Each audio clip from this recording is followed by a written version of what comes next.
soon as our young man there is ready. $1,000 a year debt service. Can I have a motion to open the New Paltz Police Commission meeting of October 15th? So moved. Seconded. Seconded. Okay, all in favor? Aye. Aye. Can we please stand for the Pledge of Allegiance? I pledge allegiance to the flag of the United States of America and to the republic for which it stands, one nation, under God, indivisible, with liberty and justice for all. Everyone can see on the agenda that we just have 2 items on there, along with, and I apologize I don't have any to hand out right now. When Susan gets here, we'll have some, but we have reports, which Joe will go through. We have a new hire approval for part-time officers, and Joe would like to have a discussion with us about he and Lieutenant Lucchese both attending different functions in the same couple days. And was there anything anyone wanted to add? No. To anyone? And Joe, I guess the only thing I would ask that you add, if you could just have a discussion of some of the recent events in New Paltz, and if there's anything that the police department or indeed the police commission to take action on. Nothing? Okay, fantastic.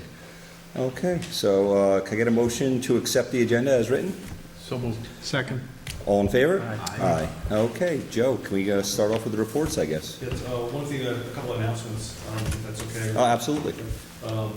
One, today, kind of myself, we attended the AAA awards luncheon that they have every year. This year, again, we were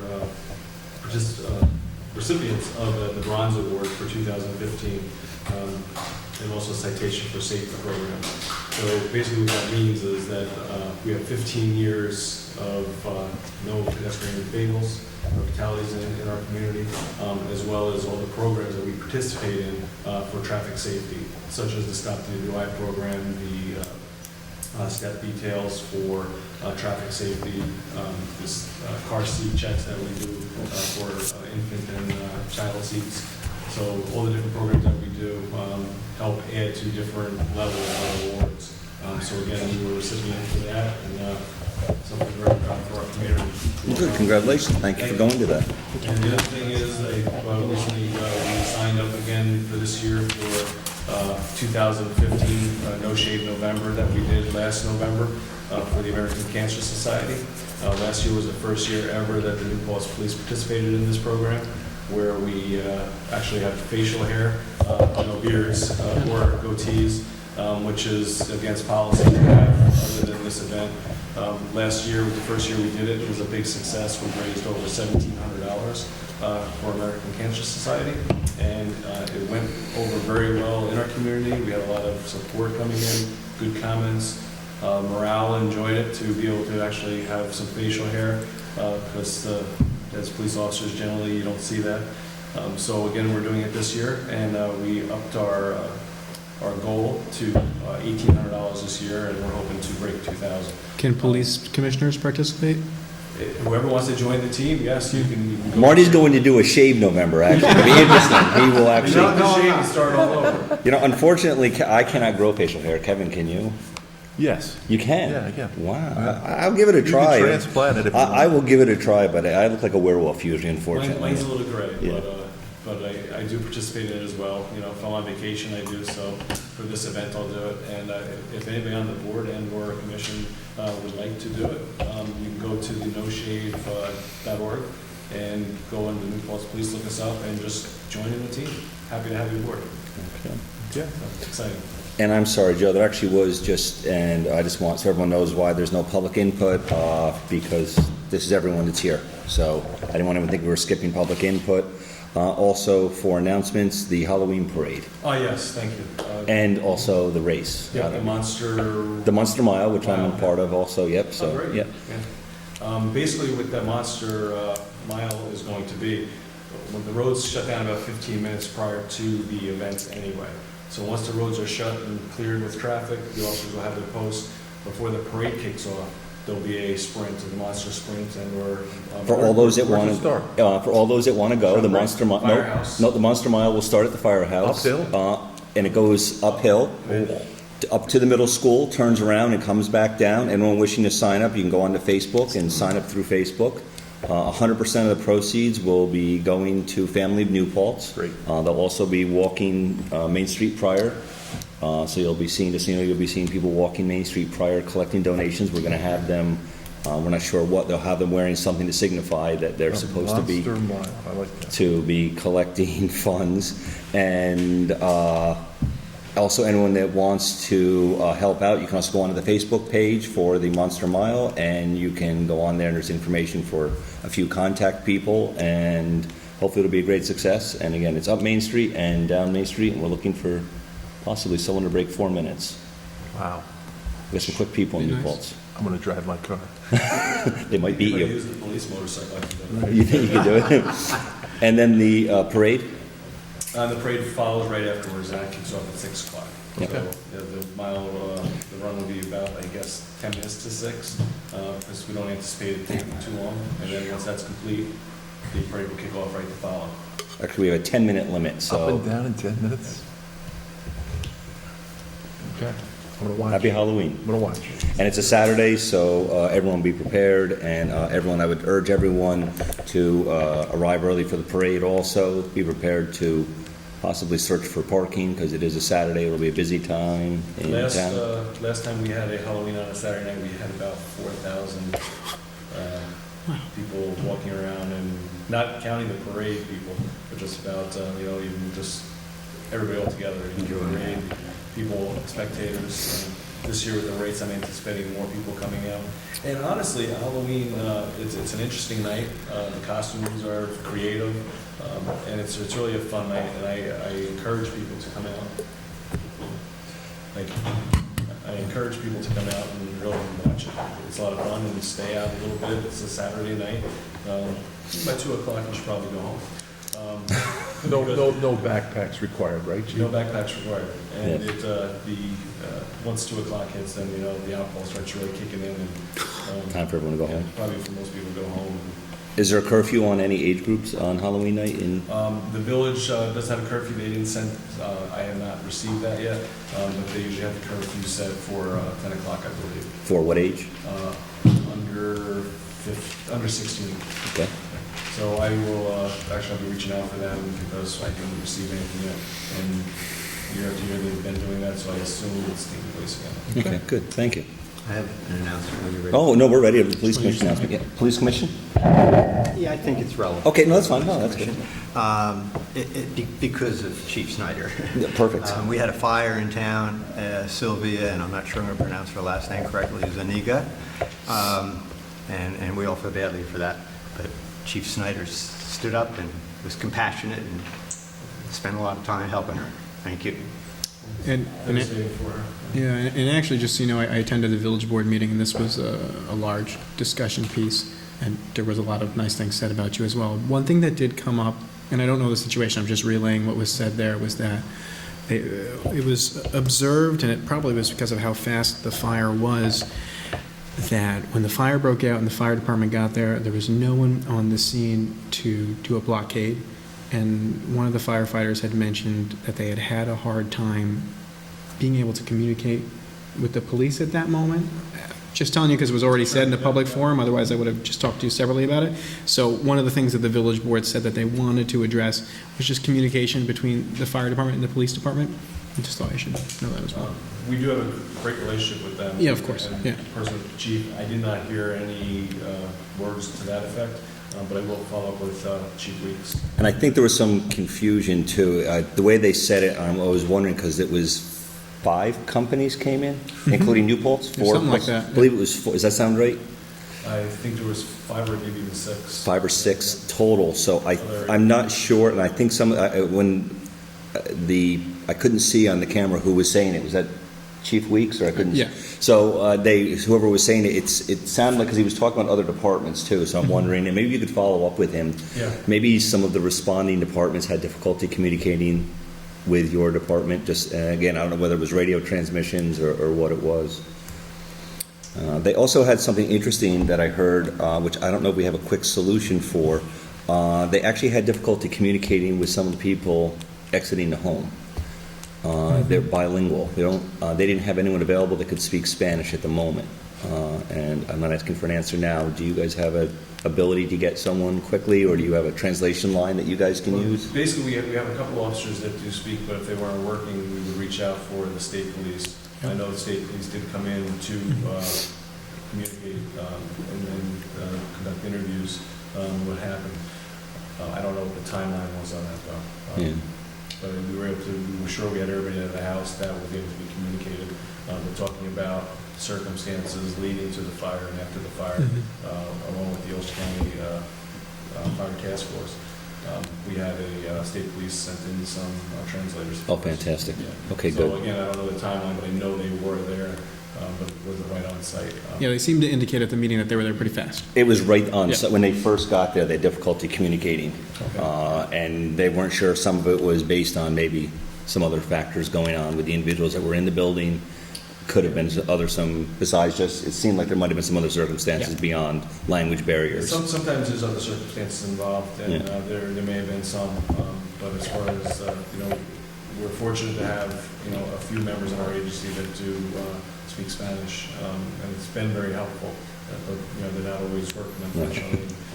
So we do have a way of communicating, we're in a good relationship with the state police, sometimes even the sheriff's department, even soon the police, when they have one of their members that speaks Spanish, they do get called in under the circumstances. Can't you Fantastic. get an app and plug it into a megaphone?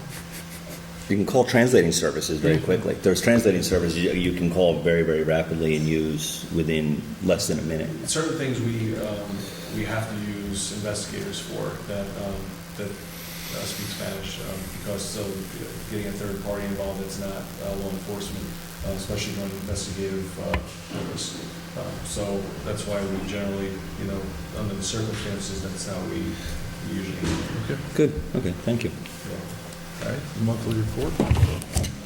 Okay, monthly report. We have 4 defensive actions for the month.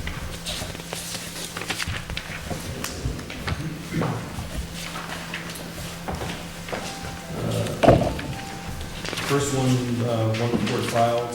The defensive action was the firearm involving a 19-year-old female, 5'2", white, 100-pound, small build. Was a MHL 941 issue. Officers responded to an intoxicated, unwanted female subject that was allegedly armed with a knife. When the officer responded, the officer drew the weapon from the holster, already and verbally directed the individual to come out of the bedroom. When they came out, they were unarmed. The officer reholstered the weapon and secured and dealt with the individual under the child policies. No injuries were reported.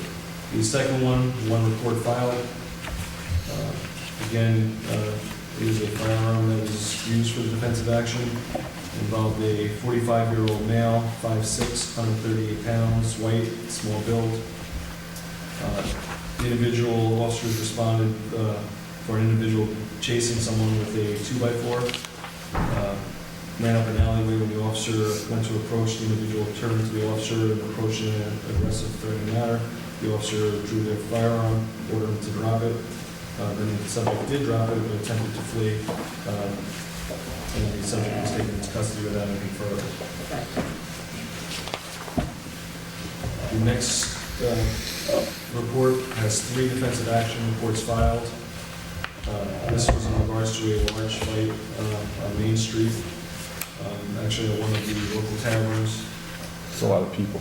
Yes, and it ended up in the street and continued to be a little bit out of control. We had assistance from a couple other agencies that did assist, city, state, and sheriffs. During this time, there were 2 individuals that were OC sprayed. One individual, 21-year-old male, weight 6'4", 240 pounds, large build.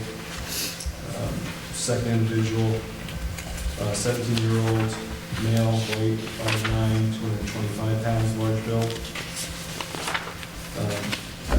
And then there were some bystanders that were, or not bystanders, others involved that were not taken into custody that we couldn't identify due to the size of the fight, where the officers used pepper spray. The one officer was contaminated himself. Bless you. And I think we arrested a total of 4 people that evening. for this fight. But there were, as you see in the report, there was a number of people that were fighting. Some of the individuals in the crowd that were involved were not decontaminated due to the fact that they dispersed and ran and left the scene. The individuals that were taken into custody were decontaminated, as well as the officer that received odor spray. It appears some of them were underage. Yes, one individual was underage and did have a fake ID and was charged with criminal impersonation. We'll be actually doing it tonight, and actually I spoke to Roseanne about it, because we just, since I've been on the board, this will be the first time. The village does it, though, all the time. We were discussing with Tavern. And I know you have a great relationship with the Tavern Owners Association, and I know you guys help sponsor the tips. Tips training, yes. Your tips training, that's been very effective. But one thing also is, we've been asked to, is we are considered an advisory board, or we considered a concerned party to the liquor authority. So each year when it comes up, they ask us just to simply review the license. So if you ever come up with any, and I don't want to identify this location because it may have not been a location, but if you identify a location, I would ask that you let the police commission know, and then as the town board, when it comes up in the year, if it's a town bar. Unfortunately, most of these are in the village, but I'm wondering if maybe Joe should be reaching out to the village board. Well, generally what happens now, we've had actually very good communication where when their renewal license comes up, we do get an email indicating that their license is up for renewal, are there any issues to present. We also get these type of notes when there's a new business coming up to have a liquor license establishment. And we give the information, and yes, we had X amount of calls there. The local taverns and restaurants have been very good at working with us. Fantastic. This particular incident, it's been addressed also and spoken to the location because of where it started and circumstances that maybe led to it. And I like to try to find out what was done. This is a particular night that wasn't very busy at all. So you look at that, you look at the manpower, the staffing levels, and sometimes these things happen. Was this a group that came in? Because that's a lot of people. There wasn't the entire amount of people, but there was a large group that we're starting to see issues with. Out of From town? Out of town, yes. So we discussed that, and there is a fine line on when you let people in, and they do have signs up that say local IDs only. Sometimes, when it's a quiet night, they may let a few others in, and these are issues that have to be addressed and dealt with door people from management's perspective. Okay. So it is something that Good. we do stay on, and we'll continue to do so. Good, thank you. You mentioned that you had seen some of these individuals previously, or some sense of a history with them. Were there any gangs involved, designated known gangs? This was not any known gangs that were involved in this. It was just from another community where they've been having some issues with sometimes underage patrons trying to get in, as well as some disturbances, or if they're not allowed in because of age and or maybe being intoxicated already, they give a hard time. So it's something that they've been dealing with. Something that we're going to be communicating more about because it's coming from a certain town and area. You don't want to rule out a town that you're from this town you can't come in. So they're looking at dress code and different things like that to help alleviate some of these issues. So that's Yeah. Kevin was just noting, congratulations to your staff, to your officers, 17, 5'9", 225 pounds. Yeah. That's not a small person. No, big boy. That's a very big young man, Yes. intoxicated. Yes. Yeah, that's not good. And that was, had a fake identification. I could see why he passed for 21 at 5'9", 225. And as we talk about the tips and what the law requires is a reasonable effort for bars to make, servers to make, when you talk about serving Bless you. alcohol. And, when you look at those things and you look at the IDs and how, good quality the fake ones can be, and if you're using somebody else's, if they don't look good, then we deal with the bars and we'll do a slave write-up. But these IDs are really good, and as you said, it doesn't look like a 17-year-old coming through the door when they're that big, and they didn't look under 21. Okay, thank you. The next defensive action has 2 reports filed, one of which was the taser was deployed, the other was a firearm was displayed. Had to do with a NHL type of a call with a 23-year-old male, 5'11", 180 pounds, medium build, white, NHL, possibly armed, and threatening to shoot a roommate. When the officers responded, the individual refused to raise his hands. One officer covered the individual with the firearm, while the other sergeant deployed the taser. At the scene, also, a state trooper was on site. He also deployed his taser. The trooper's taser actually made contact with the individual from the angle where our sergeant was shooting from. Only one probe made contact, so that was ineffective.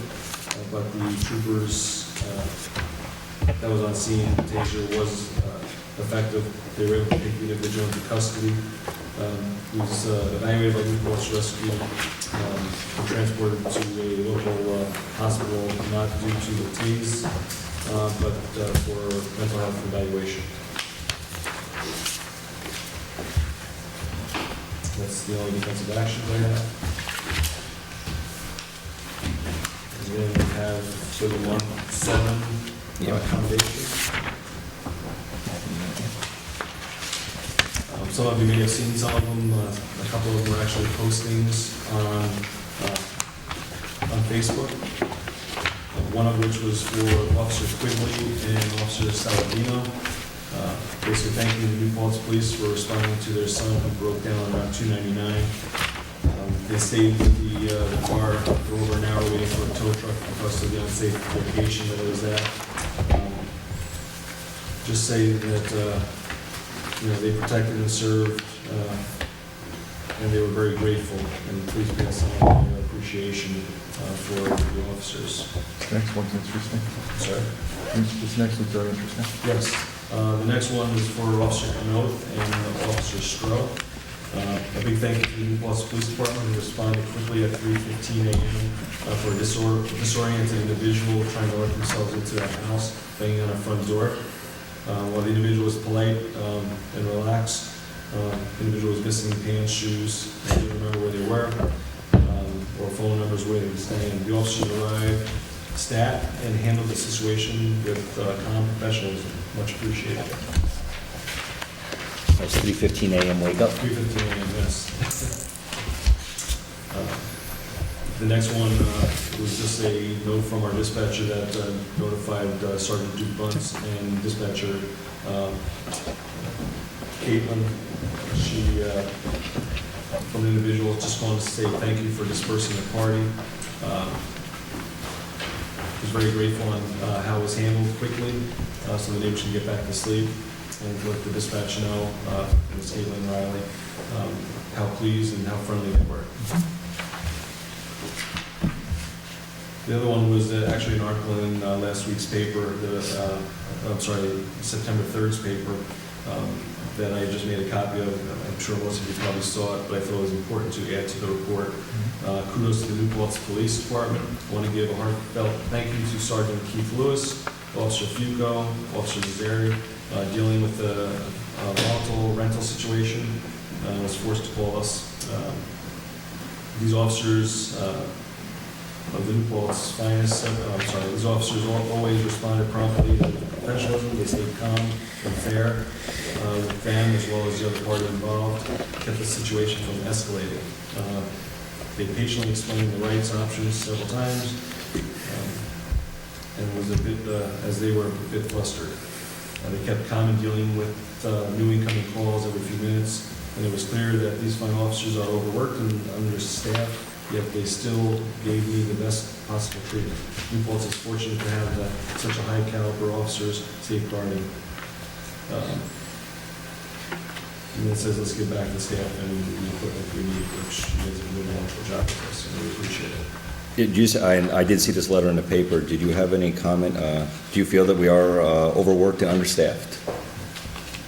Many times we can be. You know, and unfortunately, the nature of our community, you know, it can be very calm, cool, and collective, and staffing is fine, and then you have other times where, you know, we can use extra people. I've said this before, you know, we can always add more to our staff, and they're guaranteed they will stay busy. But we also have to work with the budget and with the community that we can afford an agency that supplies the coverage, and we understand that, and we do the best we can with what we have. The next one came from the Mountain Academy, it's addressed to myself, and also Detective Sergeant Scott Butler. Just expressing thanks for the participation in the training exercise that was done at their facility. As you all know, Detective Sergeant Butler is a leader on the county USERT team, and they did a training exercise there on campus, and they were just expressing their gratification and appreciation for us being there. The next one is a compliment letter that was sent in for Officer Rizzo. It goes into some detail about a call that they were experiencing, and basically it says that Officer Rizzo reviewed the incident and past incidents and commented with helpful advice. He is a personable quality.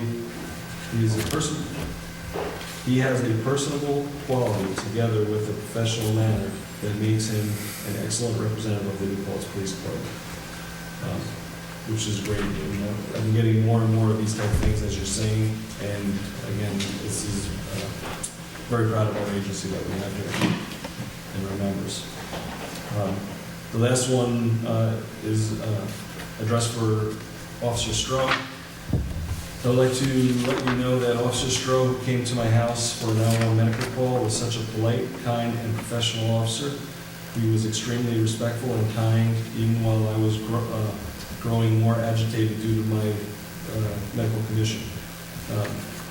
In this day where so much negative press surrounds our profession, I wanted you to know that he was a true hero in my eyes and a compassionate responder. And thank you. It says I hope you got his name right, which she did. She did fine. So again, another great letter. I'm very happy with it.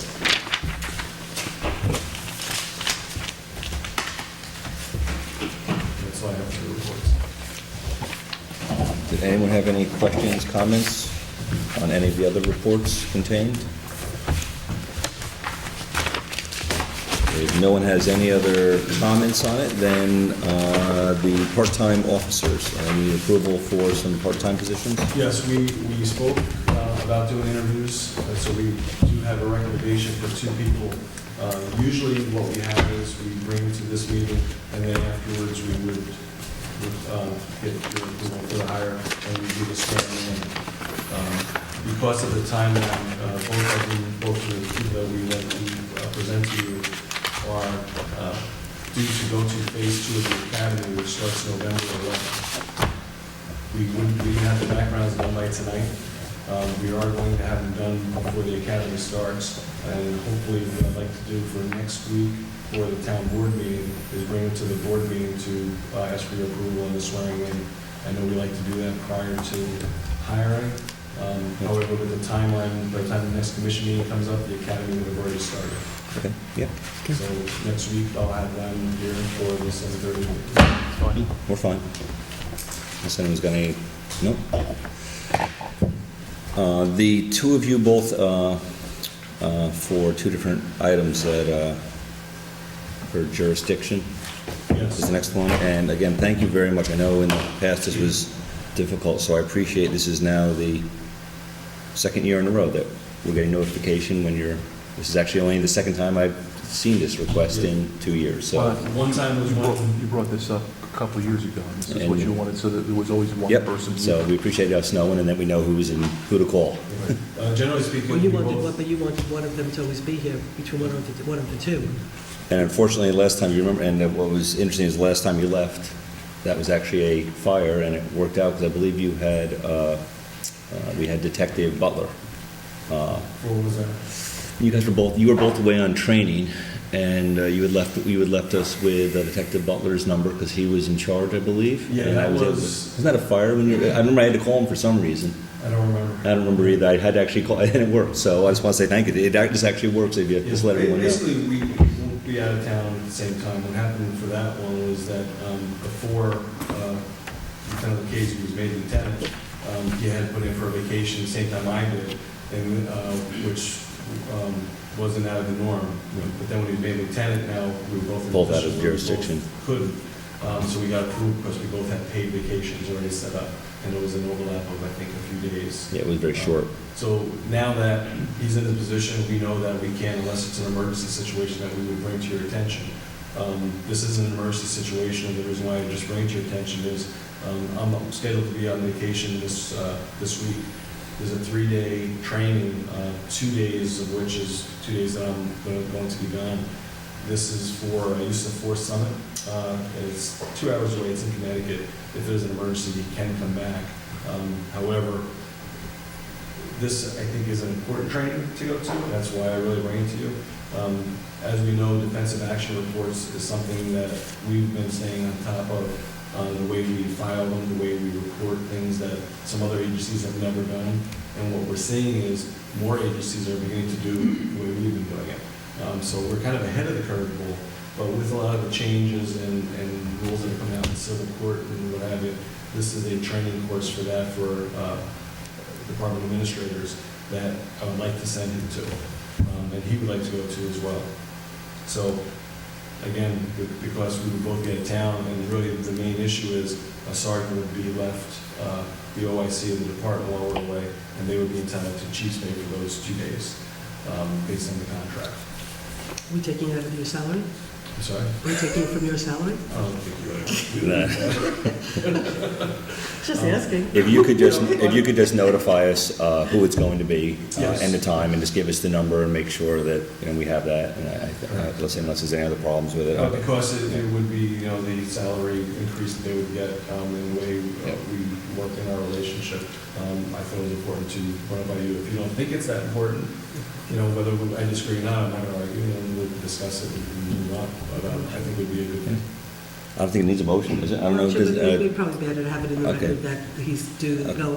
that the sergeant's due the chief's pay, so it's just in the record. It's in the contract, but It's in the so it's contractual that we have to pay. So I just make a motion that we accept the Lieutenant Lucchese for the 3-day Force of Summit training while the chief is unavailable and out of town. Second. All in Well, favor? If I could just amend it just real quick. Sure. And, just amend it to say, and so we'll be paying the sergeant who will be on duty, Per the chief's pay per for the duration. per the payment of the via the It contract. would be 2 days, not Yep. 3, Right. because Yep. one day I will be. Right. Yep. So do you accept the amendment? Sure. Second. Okay. All in favor? Aye. Aye.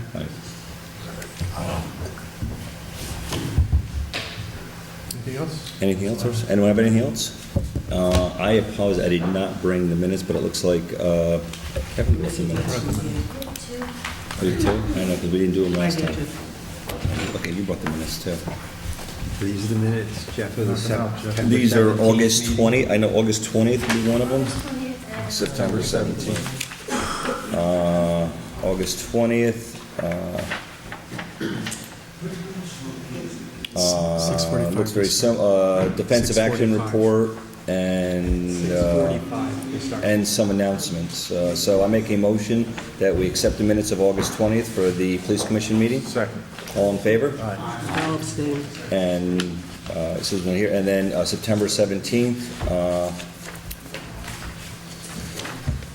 Let's see, and I showed up late on this one. Kevin, you want to go through this one, though? Sure. I showed up a little late to this one. Yeah. You didn't- yeah, I don't September think you were out of town.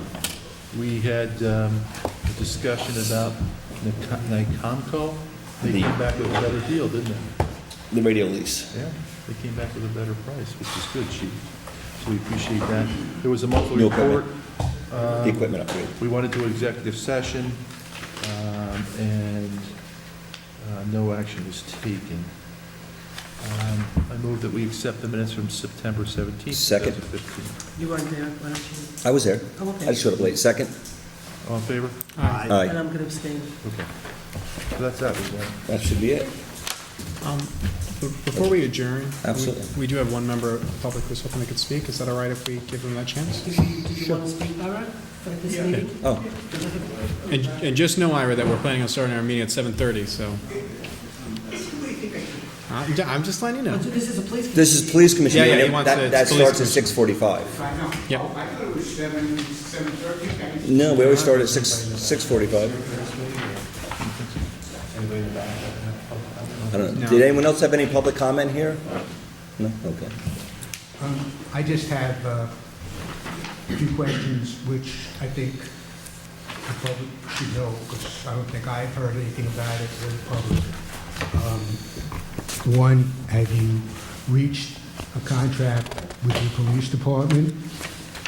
Two, if you haven't, are you reserving money for the eventual payment that will have to be made? Third,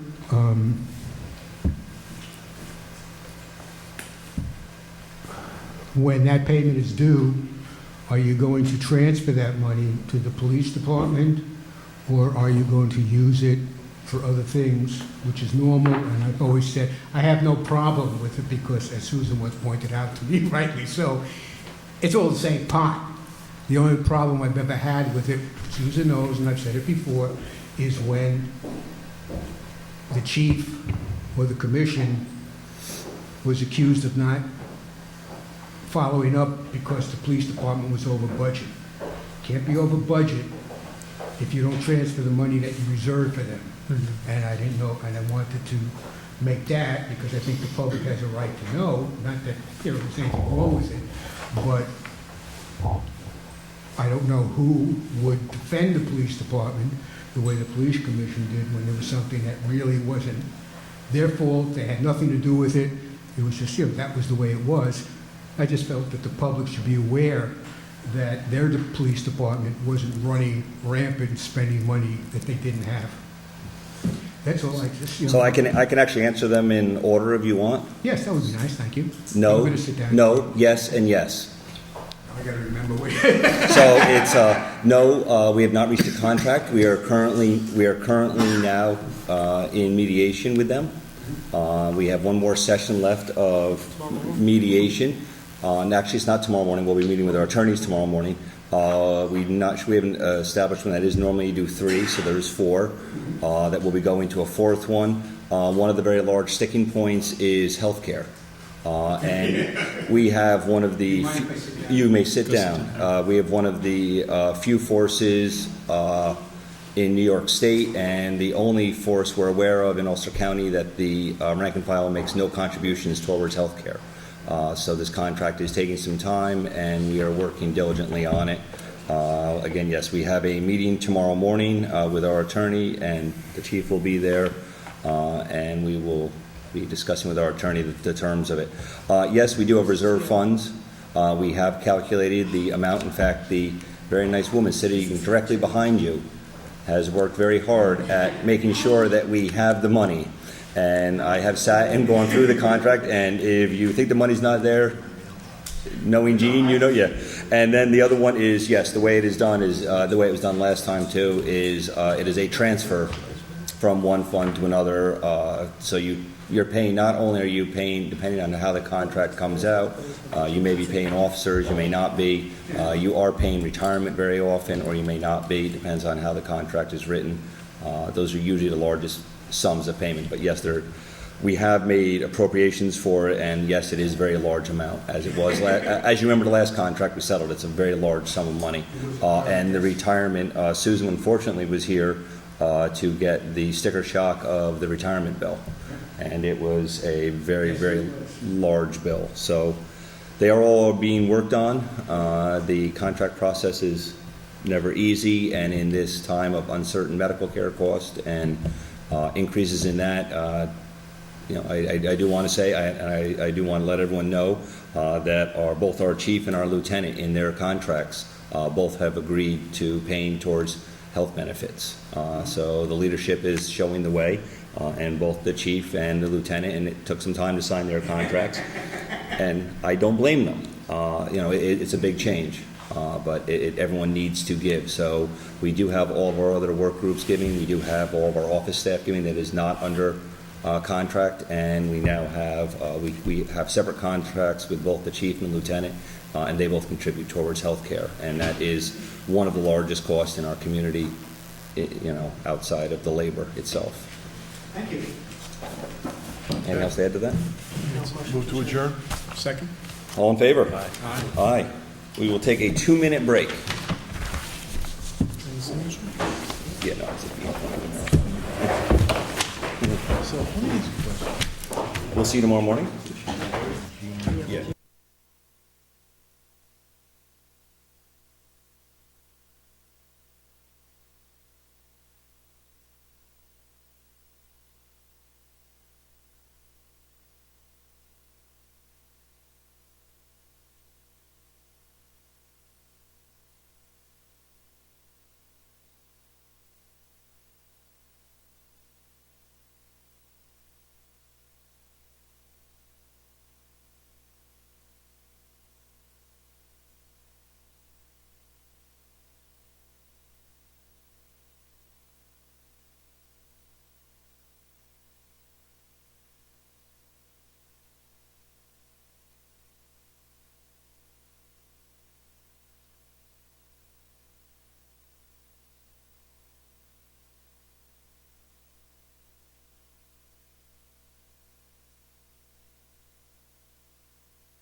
Camera?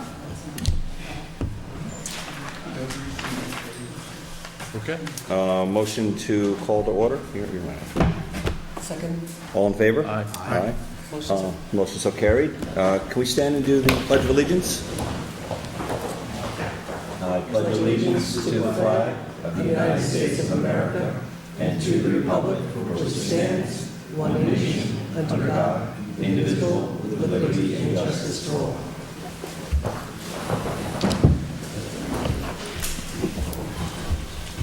For the agenda, we're taking off the Central Hudson non-disclosure agreement because we got the agreement, we sent it to our attorney, and he advised us not to sign it. So we're taking it off. Not going to sign something our attorney told us not to sign. And Marty wants to add on the Municipal Center. Okay. Okay? So moved as amended? Second? All in favor? Aye. Great. Public comment? Come on up. Take your time, sir. Yeah.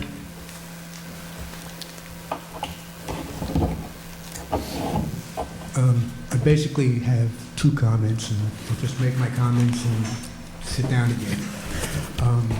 First, I'm speaking basically as an ex-police commissioner and as ex-chair of the police commissioner.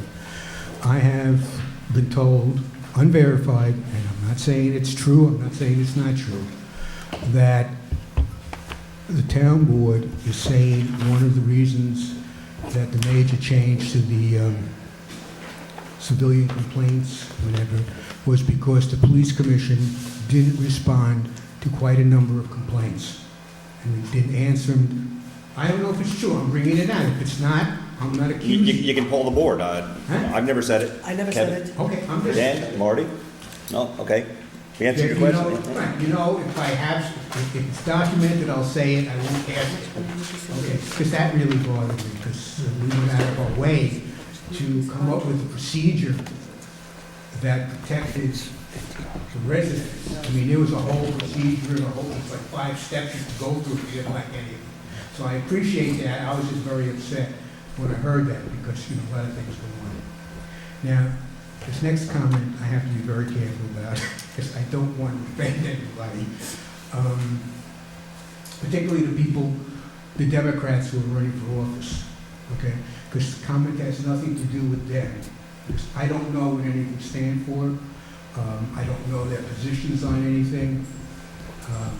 You know, they don't have public discourse, if you will, with the taxpayers, so I don't know. So it says, absolutely, please, and I want to be very clear, it has nothing to do with the Democratic candidates. As far as I know, you know, they're all okay, whatever, I'll find out about it. But what it does have to do with is the people in the Democratic committee who I recall when Kevin first ran under the Democratic Party, the hate, the degradation, and whatever that was spewed by some of the people in the committee, because how dare he change his party status to Democrat just so that he could get the Democratic nomination. Again, I don't care. It's up to the people to decide what they want to do with it, what they don't want to do. What has bothered me about it, and this is very clear, especially with the candidates, as these same people who denigrated, attacked, and did everything they could to bully and embarrass Kevin, don't seem to have a problem with non-Democrats endorsing non-Democrats for the same reason. And it just seems as the reason they don't have a problem with it is they kind of like these guys as opposed to not. And it just bothers me that when I see the bullies, the haters, and all kinds of things, I don't know, I've got to be careful, getting their way, and I, you know, I said, this is what I understand why Kevin doesn't want to run again, Susan doesn't want, and I can't blame them. So they're winning, they are doing exactly what they were accusing everybody else of doing, and I just find that horrendous. That's all I wanted to say, thank you. Thanks, Bob. Thank you, Ira. Does anybody else want to speak? Bob? It's just $900 we should get those. So we don't need to adjust the budget. No. No. We have nothing to turn. So, if I can read this. It's with sadness that I relate the passing of Julian J. Studley this morning at his other home in Manhattan. Julian Studley got today? No, Tuesday. I'm sorry to hear that. And I say his other home because his other home was here in Carver. Julian was a supporter of the college where the Studley Theater, this is a quote from the SUNY website, is located and was renovated and renamed Julian J. Studley in 1992. The renovation was made possible through the donations of real estate magnate Julian J. Studley. The theater seats up to 696 people and has served as a focal point for major performing arts events. Mr. Studley served as a friend and mentor to many local areas, and I include myself among with others, such as his close friends Jim Bacon, Matt Bialecki, Bill Van Aver, Livia Dredkin Van Aver, and I forgot, there are many people who he mentored and was very close with. And he truly loved the Van Aver performances. Once a year, Mr. Studley opened this beautiful barn for his wonderful Studley Barn Party, where many people, local people attended, and he was elated at their enjoyment there.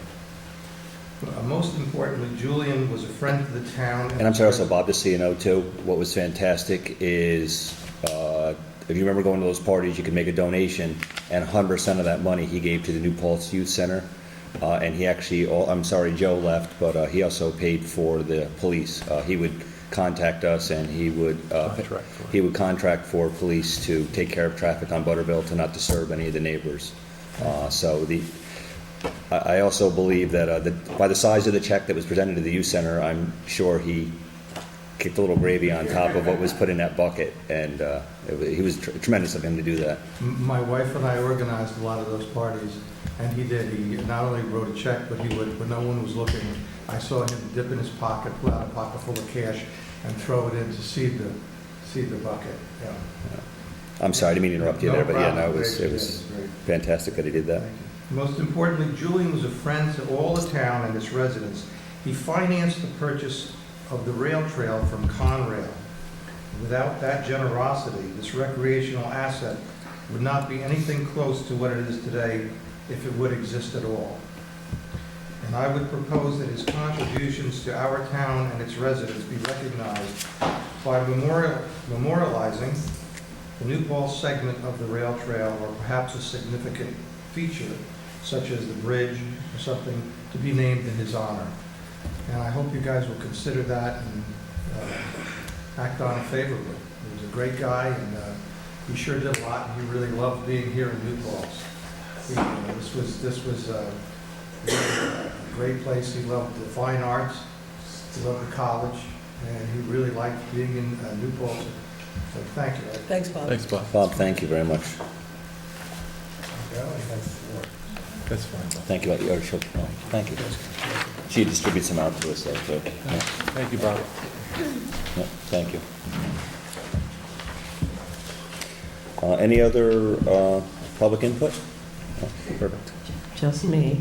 I'd like to add to Bob's comments that I had the honor of saving a seat for Mr. Studley at the theater next to Yo-Yo Ma when he so generously helped support the concert that Unison presented of the Assad duo. And Yo-Yo Ma paid for his ticket, and Julian Studley paid for the theater. So we were in very good company. I'm here tonight because it appears to me that Kevin Barry has a conflict of interest concerning the proposed amendments to the floodplain laws. It appears that the proposed amendments could make it possible for Mr. Barry to develop the 69 acres he owns at 217 Springtown Road beyond what is currently permitted.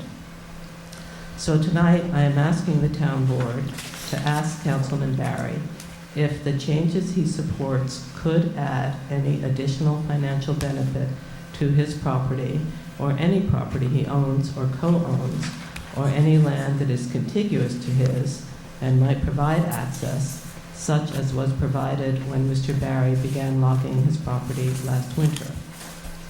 If Mr. Barry answers yes, then I ask that he recuse himself from any future discussions of the proposed amendments. If he answers no, we need our ethics committee to review the law and the topography of Mr. Barry's property and determine if he is in violation of our town ethics law, which states, officers, employees, and consultants of the town of New Paltz hold their positions to serve and benefit the public, and not for obtaining unwarranted personal or private gain in the exercise and performance of their official powers and duties. So I hope that you will take that discussion up tonight.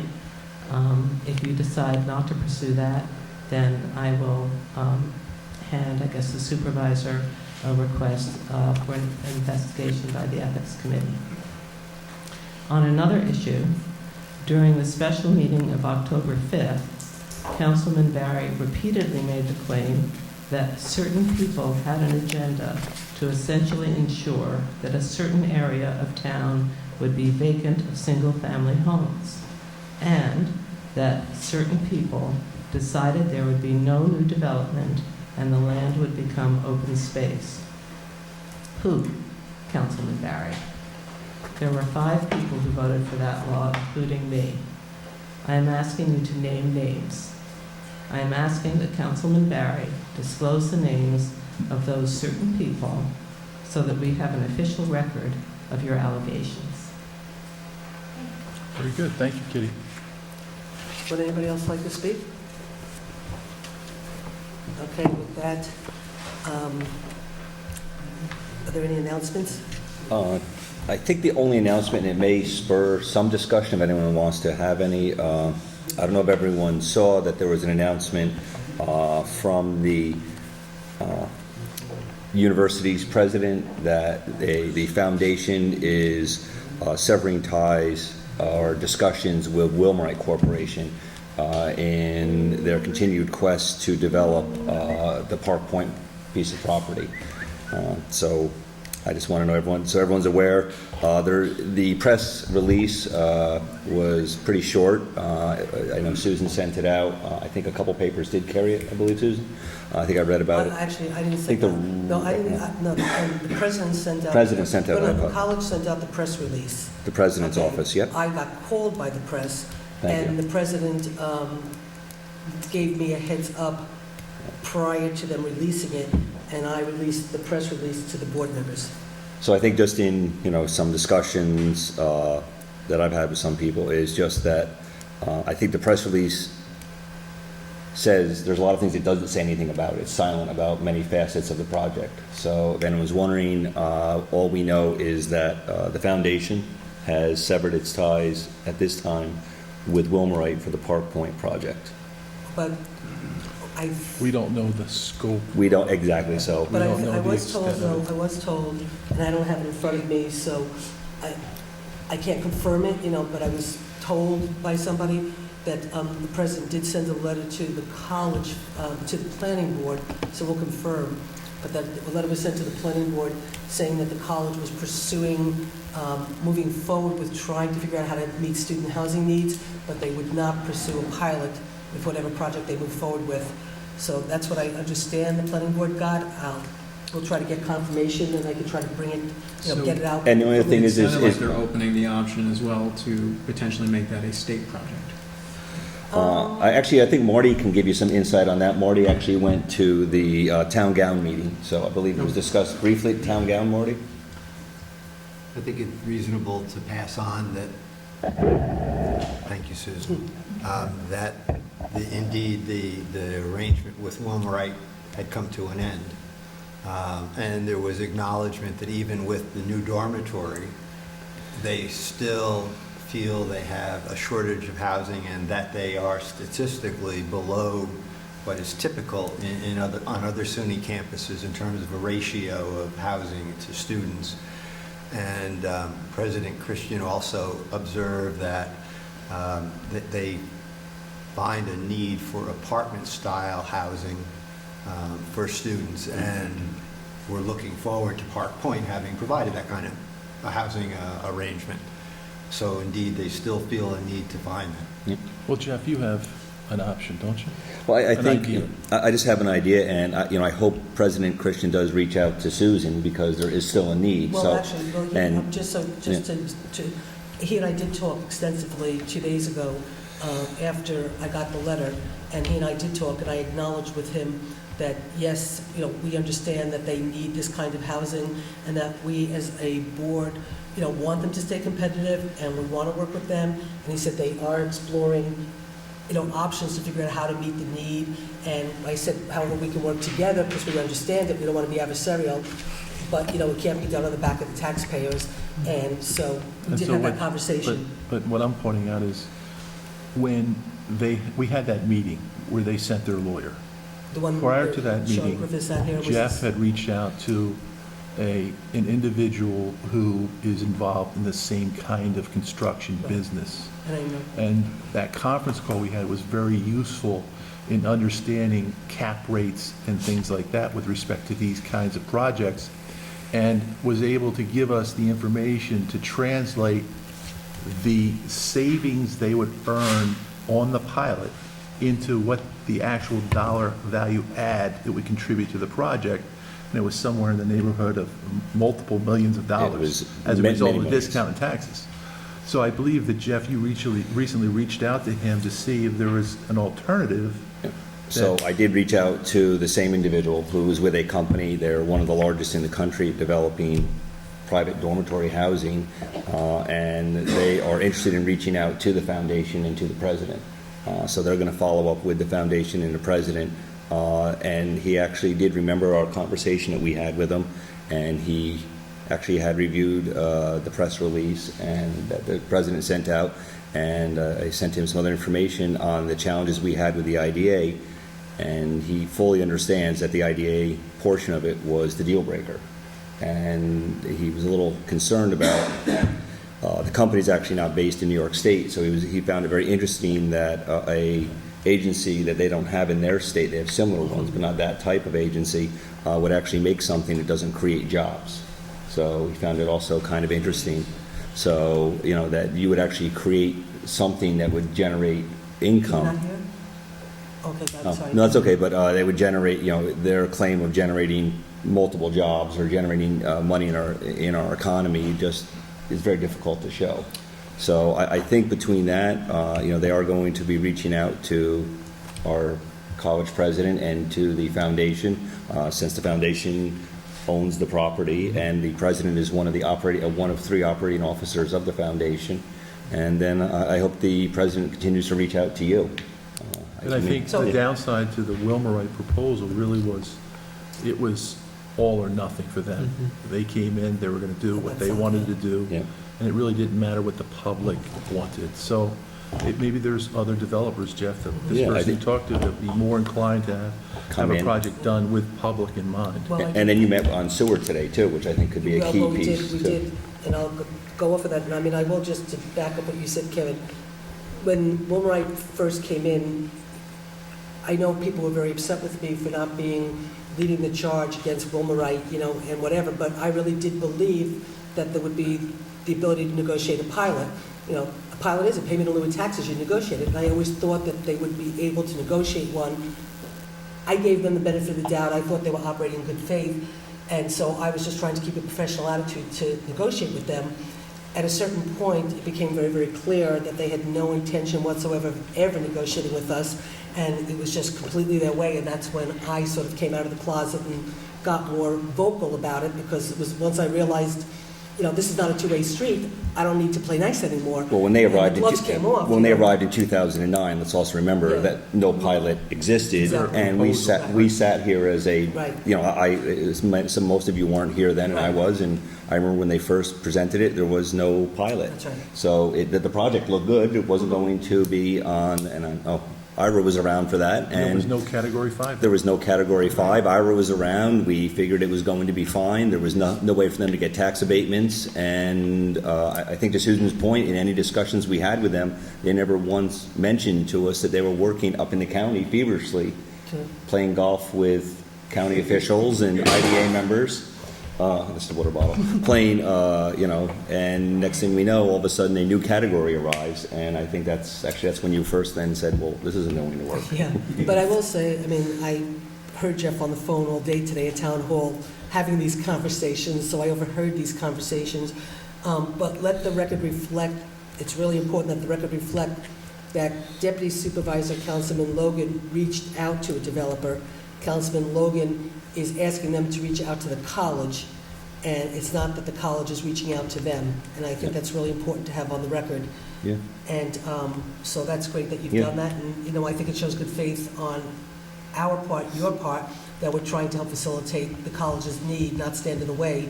We were just defending the community with, you know, this particular project, so. Because we got to all remember, the project was approved with the one piece being, if they take the pilot, They can then build the project.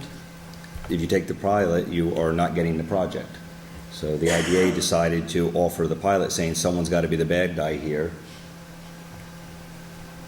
And So- here we are. So hopefully they follow up with. Hopefully they follow up, and we'll see what and hopefully we'll find out. Thanks, Jeff. Okay, great. And also this sewer, Oh, right, so- and that was one of the other good parts okay, about it too, is we yeah. might be able to help them with sewer now and Right. not have to build another So just package plant in our right, community. exactly. So just as an update to what what Jeff, Deputy Supervisor Logan was talking about, is everybody knows that the town and the village work together for $6 million of New York Rising money from the state of New York. And so the first round of money is being spent, it's about $350,000 to $500,000, which is being spent to fix the bridge on Springtown Road up by the rail trail for emergency services. So it goes from Huguenot Street over to Springtown Road. So in emergencies, the fire trucks and the ambulances can get over and the people can get out. So we've already gone through all the paperwork, we've already gone through the application, pre-application, the this, the that. And as a matter of fact, I was handed a contract today for us to hire CNS, which is the engineering company that has been vetted and has been picked. So we're just now looking through the minutes to just see, you know, if I was authorized to sign it or if I have to bring it back to the board. And I think I was authorized to sign it when we did all that paperwork, but we're just checking everything to make sure. And if the board needs to do it, I think we are too. I'm pretty sure I was authorized, but I just want to double check before I sign it so there's no legal problems. And so we're moving on to the second phase, and money was identified through the committee that worked on this about looking to harden the sewer plant for the village and deal with the stormwater problems. But as we've been going through this process too, like I've said before, I've always wanted to try to work out getting our sewer needs from the town, sewer 6, South Park Corners, and all the other sewer needs into the village sewer system. That's always been my goal.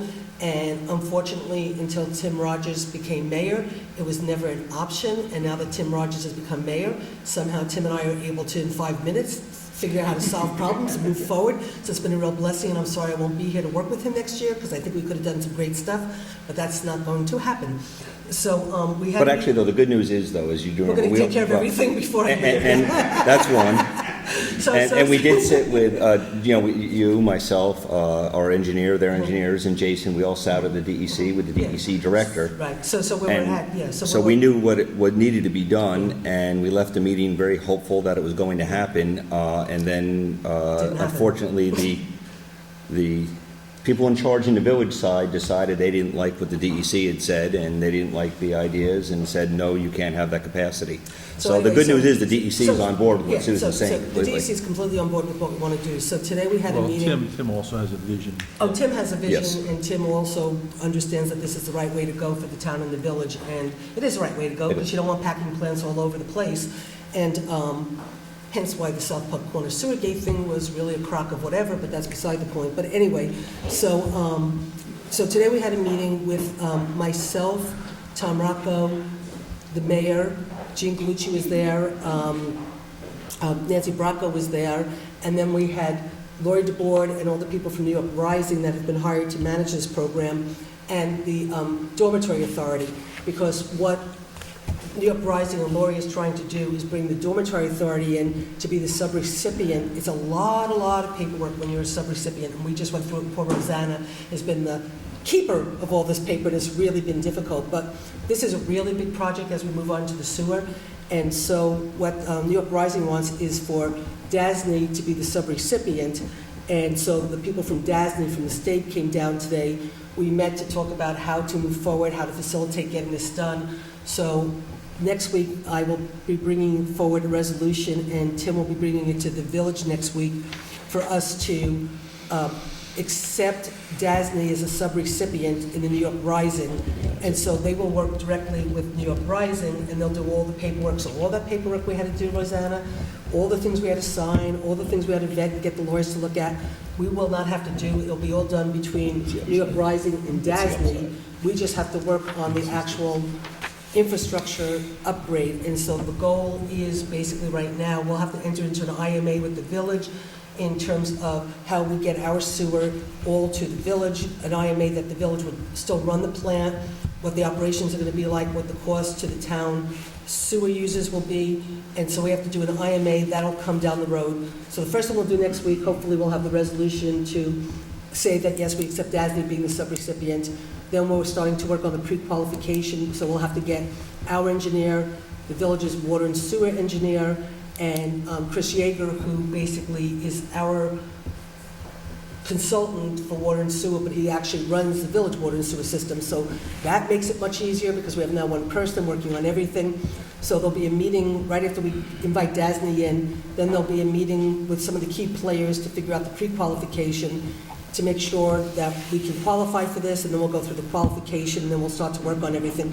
So hopefully in very short order, we'll be taking care of our sewer system problem in New Paltz. We'll be able to get the consent order lifted. We'll be able to get all the capacity for the town and the village there. We'll harden it. There won't be any problems anymore. It'll be a very green, energy efficient plant, and we'll also be taking care of the stormwater and the storm, whatever the words? Infiltration. The infiltration and all that. We'll Because they've been also- doing an excellent job with So that the goal already. right now also is to take the infiltration and stormwater portion of the project, roll them in together and take care of it all at one time. So hopefully, we will pretty much be pulling all of the stuff together within the next month, and getting it all locked up, and then basically, we will take care of New Paltz's sewers problems with New York City, with New York State and federal government money. Doesn't get any better than that. And then we'll have, the other nice thing is, and unfortunately, that's where I think some of the stumbling block came with Jason is, we were also requesting to plan for the future growth, so we weren't going to have multiple package plants around our community. We have Wildberry Lodge is looking, we have the CVS Five Guys project, we have the dormitories over there are growing, so having the future growth is definitely is definitely going to be a key part of it, so I appreciate you having that meeting. So that was very good. Okay, so, we ready to move on? Yeah, but I think I'd like to respond Sure. to Ms. Brown's statement so that it doesn't continue to reverberate in social media, so you hear it directly from me, Kitty. It's already on social media, it's just Oh, that. so, number one, Kitty, yes, I do own 69 acres on Springtown Road. It's currently in the county agricultural district. It's farmland. A significant portion, approximately 50 acres, is wet, federal and state wetlands and local wetlands. As long as I own the property, it will never be developed. As a matter of fact, it has 350 feet of road frontage, which means I can't subdivide it into two lots. In New Paltz, you need 200 feet for each lot. So it will not be developed. That's number one. And number two, in response to your second question, I know from people I've talked to here that the former supervisor was predominantly behind, making sure that people out west of the Wallkill would never be able to rebuild their homes in the event they suffered a catastrophic loss.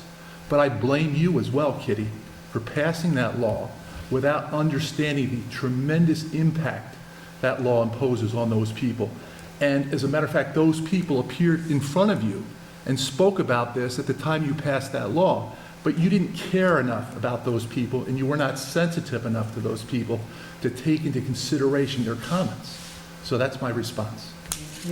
No. No, Kitty, I'm sorry, excuse me, no, Kitty, with all due respect, you spoke, excuse me, Kitty, with all due respect, you said, Kitty, with due respect, Kitty, with all due That's the respect. truth, Kitty. Kitty, we set up that meeting. Kitty, No. for the record, I just answered your, Kitty, I've answered, He just answered I it. answered your question. I cannot develop, I just told you, I can't subdivide that property because it only has 350 feet of road frontage. Now, you may not like that answer because it's the truth. I'm sorry, Kitty. You can put a road in, Kitty. and that's how large parcels with short road frontage get developed. Kitty. So the question is, As yes long or no, as I own does it. this law Kitty. make it possible I'm for not- you to improve your I am property not gonna argue beyond with what you, is Kitty. currently I permitted? answered your questions, and that's all I'm saying. There is nothing in this Kitty, law. You just don't like the fact that the law that you passed severely hurts people in this community. And by the way, Did you don't attend have- the you don't- wait a DEC second. presentation in Listen to me. Kingston that you were invited to, personally, in which Kitty. it recommended? Excuse me, Kitty, listen. Don't Point of tell me order, what I stop don't this like. right now, okay? No, I'm not going to stop it because I am being I'm not maligned I will and stop there it. are allegations. I am You're not going to gonna have me stop it. arrested? I'd You like sat to make a here motion for an that we hour take and a a break. half. Okay, I second it. All in favor? Aye. You make a motion what? We're taking a break. I can't have everyone Okay, sitting while here I screaming. have the microphone, I would just like to say that this board I make a motion that we come out of recess. I'll second. All in favor? Motion's okay. Thank you. I'd like to just state for the record that when we established the meeting on the floodplain last week, we said we would do a give and take after we had public comment. Then we were going to talk amongst the lawyer, and then we were going to let the people speak again, which I have done consistently throughout my whole entire tenure. When we have an issue that impacts a lot of people, that we don't just let them speak during public comment, that when the board has a conversation, and there are conversations and comments by the lawyers, that the people sitting out there have the ability to have their voices heard. And I've always done it consistently, nothing different.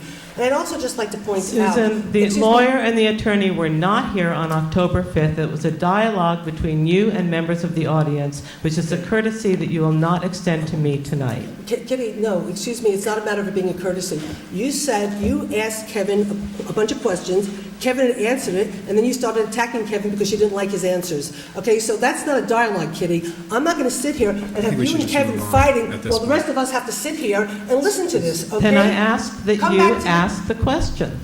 Kevin answered the question. I'm okay? asking that you ask whether or not there's anything in this law to your satisfaction that makes it possible for Kevin's land to attain a higher financial benefit. First, I'd like to just say that on October 5th, the attorney and the engineer were both there. And on the building October 5th, inspector. And that's and the the building official minutes inspector. of the meeting. And these are the minutes of the meeting. Okay, well, from what so I they were could see, here. it was a dialogue between the public. No. Are you telling me that you did not sit here and talk with my Caroline God, Paulson and everybody Absolutely. else? Carol, Okay, Kitty, well I then just let's said, have a Kitty, civil Kitty, I just conversation said- now. Well, you're not having a civil conversation. You're attacking Kevin Barry because you don't like what he's saying, okay? By the way- If Wait, it's civil, no, no, I wouldn't no. have shut you down, okay? I'm being told that I passed a law because I didn't like people. You just That's called- what your wait, councilman excuse me, just with all due said. respect, So Kitty, let's, you just, Kitty, with all don't due use respect, inflammatory you called language. Kevin a liar Like- and somebody who's trying to benefit from the laws and the work that he's trying And to do. I want attacked him you first. to determine whether or not And I that's have true. asked Kevin that question many a time. We've Well, talked let's about just it. hear you Okay. ask it now. All I want to say is this, that I just want the board members to know that Kitty Brown has submitted an ethics complaint against me, and I will agree to forward it to the ethics committee. I've been through this before, and this is a reason why I'm not running again, because there are people in the community that simply don't like certain people because of their views, and all I'm trying to Or do... they own land. I'm just trying to protect the people in Springtown Road, and they know it. And that's more important to me than anything else. Well, Kevin, congratulations, because I think you might be the first board member who started your term with an ethics violation, and you're going to end your term with an ethics violation. So congratulations. And I would also just like to just point out that it's really funny that I spoke with Kevin Barry this morning. We met for breakfast to talk about a few things. And the question I asked Kevin this morning was, Kevin, can I confirm that you actually offered at one point when I talked to you, I said to Kevin, that there's this opportunity to grow food through some potential grant, to grow food for the food pantries. And grow food for the food pantries so people in Ulster County have food.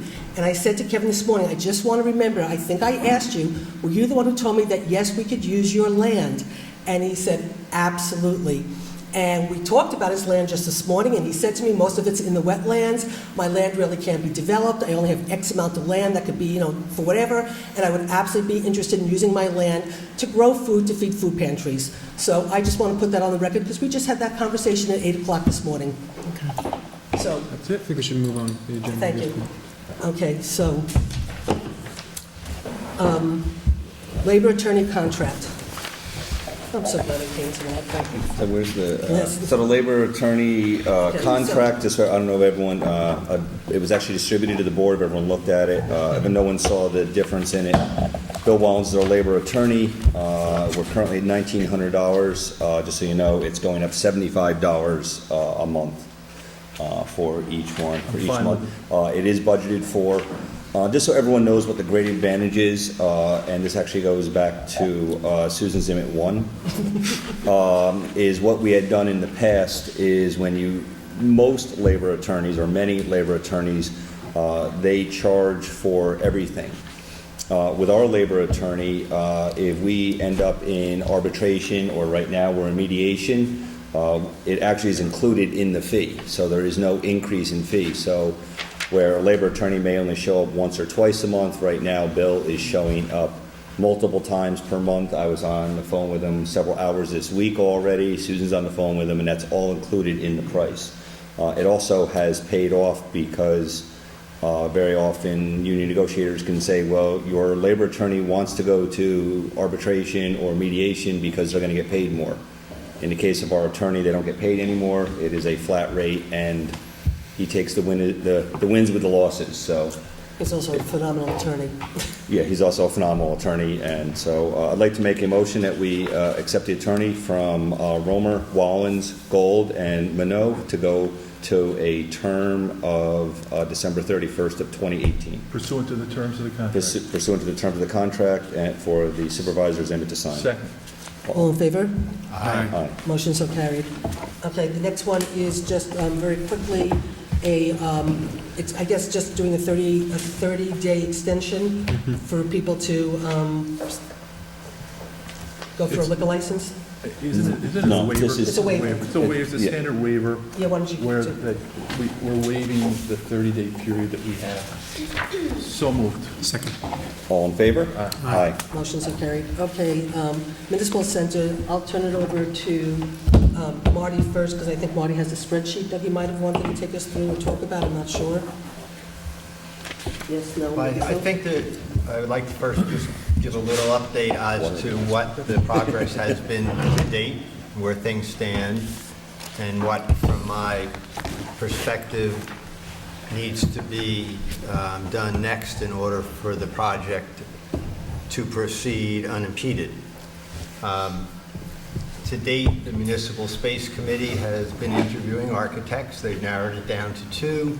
They have spent a tremendous amount of time getting into the details on both of those architectural firms to understand the kinds of projects they've done, excuse me, previously, and how their experiences would help the town of New Paltz. And when I say the town, all 14,000 people. Some live in the village, some live in the town, but we're all in the town. And that effort will probably this week or next week lead to that committee, the Municipal Space Committee, made up of 4 residents, making a selection of whom they recommend the town board engage as the architect. Parallel to that, there have been efforts moving the process of getting ready to demolish the existing town hall that's full of mold. And those efforts are at the stage where we are soliciting proposals from environmental engineer who would have to evaluate the issues inside the building that need attention, need cleaning, how that cleaning would be accomplished, and what testing would be required. Another engineer, the town's Dave Clauser, is ready to write a plan for the demolition of the building, which is a necessary step, so that anybody doing anything with that project would make sure they were doing it safely, for their own safety as well as all of us, mostly for their own safety in this instance. Those professionals are, within another week, maybe a week and a half, will have submitted their proposals. We have some rough sense of what those amounts will cost, and that's in the spreadsheet that Susan was mentioning that I have. And along with the engineer's work, then the next step would be to put out to bid the actual cleaning, and once that was done, engage the company that was selected, and have them go in and do the cleaning. That would let the records that are remaining in the building and the other things that are in the building that have to be removed prior to demolition to be removed. Some of them are records that are going to go into storage trailers that are out by the temporary town hall. Others are items to be disposed of. Some are electronics, they go to Kingston, there's some other stuff. And in the process then of moving forward, after getting everything cleaned and everything out of the building, then would come the demolition. And that can be done in a number of different fashions, one of which is for us to use our own manpower. And in the conversations I've had with Chris Marks, that's our present thinking. So there is some material that would have to be put over the scales, as I'm told is the term, after it's demolished, and that's the wood and the other kinds of construction debris. And Chris and I have been discussing crushing the cinder blocks, leaving them on site, because it's our understanding that those materials can be used in the new construction. Now, the timeline for things to occur, and I'm going through a long story here because I think the public needs to be engaged enough to understand what we're doing, why we're doing it, why we may not do it. So these efforts are ready to commence, but in order for them to commence, of course, there have to be identified sources of funds to pay for them. And that brings us, I think, to where we have a fair amount of information about what a project would be, what its scope would be, what its cost would be, what the timeline would be to design it and to build it. And the schedule that we have, we believe we could begin designing as soon as the town is ready to sign a contract with an architect within a week or two. But we have to have a source of funds. And the same is true with the environmental engineer and Dave Clauser's engineering work leading up to the demolition. And then we need to have funds to do the demolition, to do the cleaning, to do the testing. That's all part of that process that would get the building demolished. We need the building demolished in order to do soil borings, which will be necessary not too very long after the architect has been engaged, so that the structural engineers can know what it is that they are going to design. Now, again, all of this requires a commitment of funds. And the sources of those funds, we could assume we might get some grants from the state, but we might not. We could say we're just going to pay for it all ourselves, and that's a very simple approach, but it has huge consequences. Simple approach means floating bonds. Floating bonds has an obligation to repay those bonds. The repayment of those bonds becomes an expense to the town, or perhaps to the town and the village, depending on what the arrangement is between the town and the village as we look to be in one building and share services where we can. The cost of this project, from the information we've been able to gather from the architects and from our efforts to understand the cost to demolish what's there now, suggests that this could be a $12 million project in total. Those are preliminary numbers. They're order of magnitude numbers. They're given to us by the architects that we've been interviewing. There's no guarantee that those are the right numbers. We don't know enough information to really know the cost until we have a design. So $12 million, if there were no other supplemental funds to reduce how much we had to borrow and leaving us having to borrow all of them, depending on the term, let's assume a 30-year term, depending on the interest rate. Gene, refresh my memory on the interest rate you used. Was it 4%? 1.75%. As a bond or a band? Bond. If you put out a bond for $12 million on a For 30 years? for 30-year term. 175? 175. Munis can't get below 1, or just because of our lack of rating? Or 175 is pretty good. there's money out there less than 1? Allow me to go through the exercise, because it will change the numbers, but you'll see that the order of magnitude of them is not a huge difference. Marty, what's the annual payment? You interrupted me before I answered that Oh, question. sorry. So if we assumed it was a 12 million, I'm sorry, Kevin, but that's where I was getting to. Yeah, I just had a lot of. It was a long story, and I'm sorry that it's a long story. You get lost in the weeds. $12 million worth of bonds, 30-year term, 1.75% is $610,000 a year in debt service, which I was close. what's important number for all of us meaning all 14,000 of us, because that amount of money comes within the calculation of the cap, as I am told. And that would increase the tax levy by 8% to 10%? 10%. Yes. Okay. Very significant. So my suggestion, can I just 2 points? Do you mind if I, Go Well, I ahead. don't know if you finished. did you finish? Well, let him finish. We can have a discussion. That's the Sure. purpose, is to have a discussion. I just don't know if you were done laying it out. Well, that lays it out enough. We got to the real number. Okay, so- Are we going to proceed? I think 2 things. First of all, we need to know what we need to allocate now to get started. and at the same time, develop a spreadsheet for how our new tax ratables coming online with the projects we have in the pipeline are going to give us the ability to pay for this incrementally higher debt service. That's number one. Number two, I would ask the large not-for-profits in our community to enter into a pilot agreement with the town for the duration of the bonds and make voluntary payments to the town to help us offset our debt service. What are those entities? Large not-for-profits. SUNY, Yeah, maybe the the college, university. maybe the other not-for-profit entities we have in town, to see if they're willing to enter into a contract, which is a pilot, to help us. It could be a nominal amount, but a nominal amount still helps us.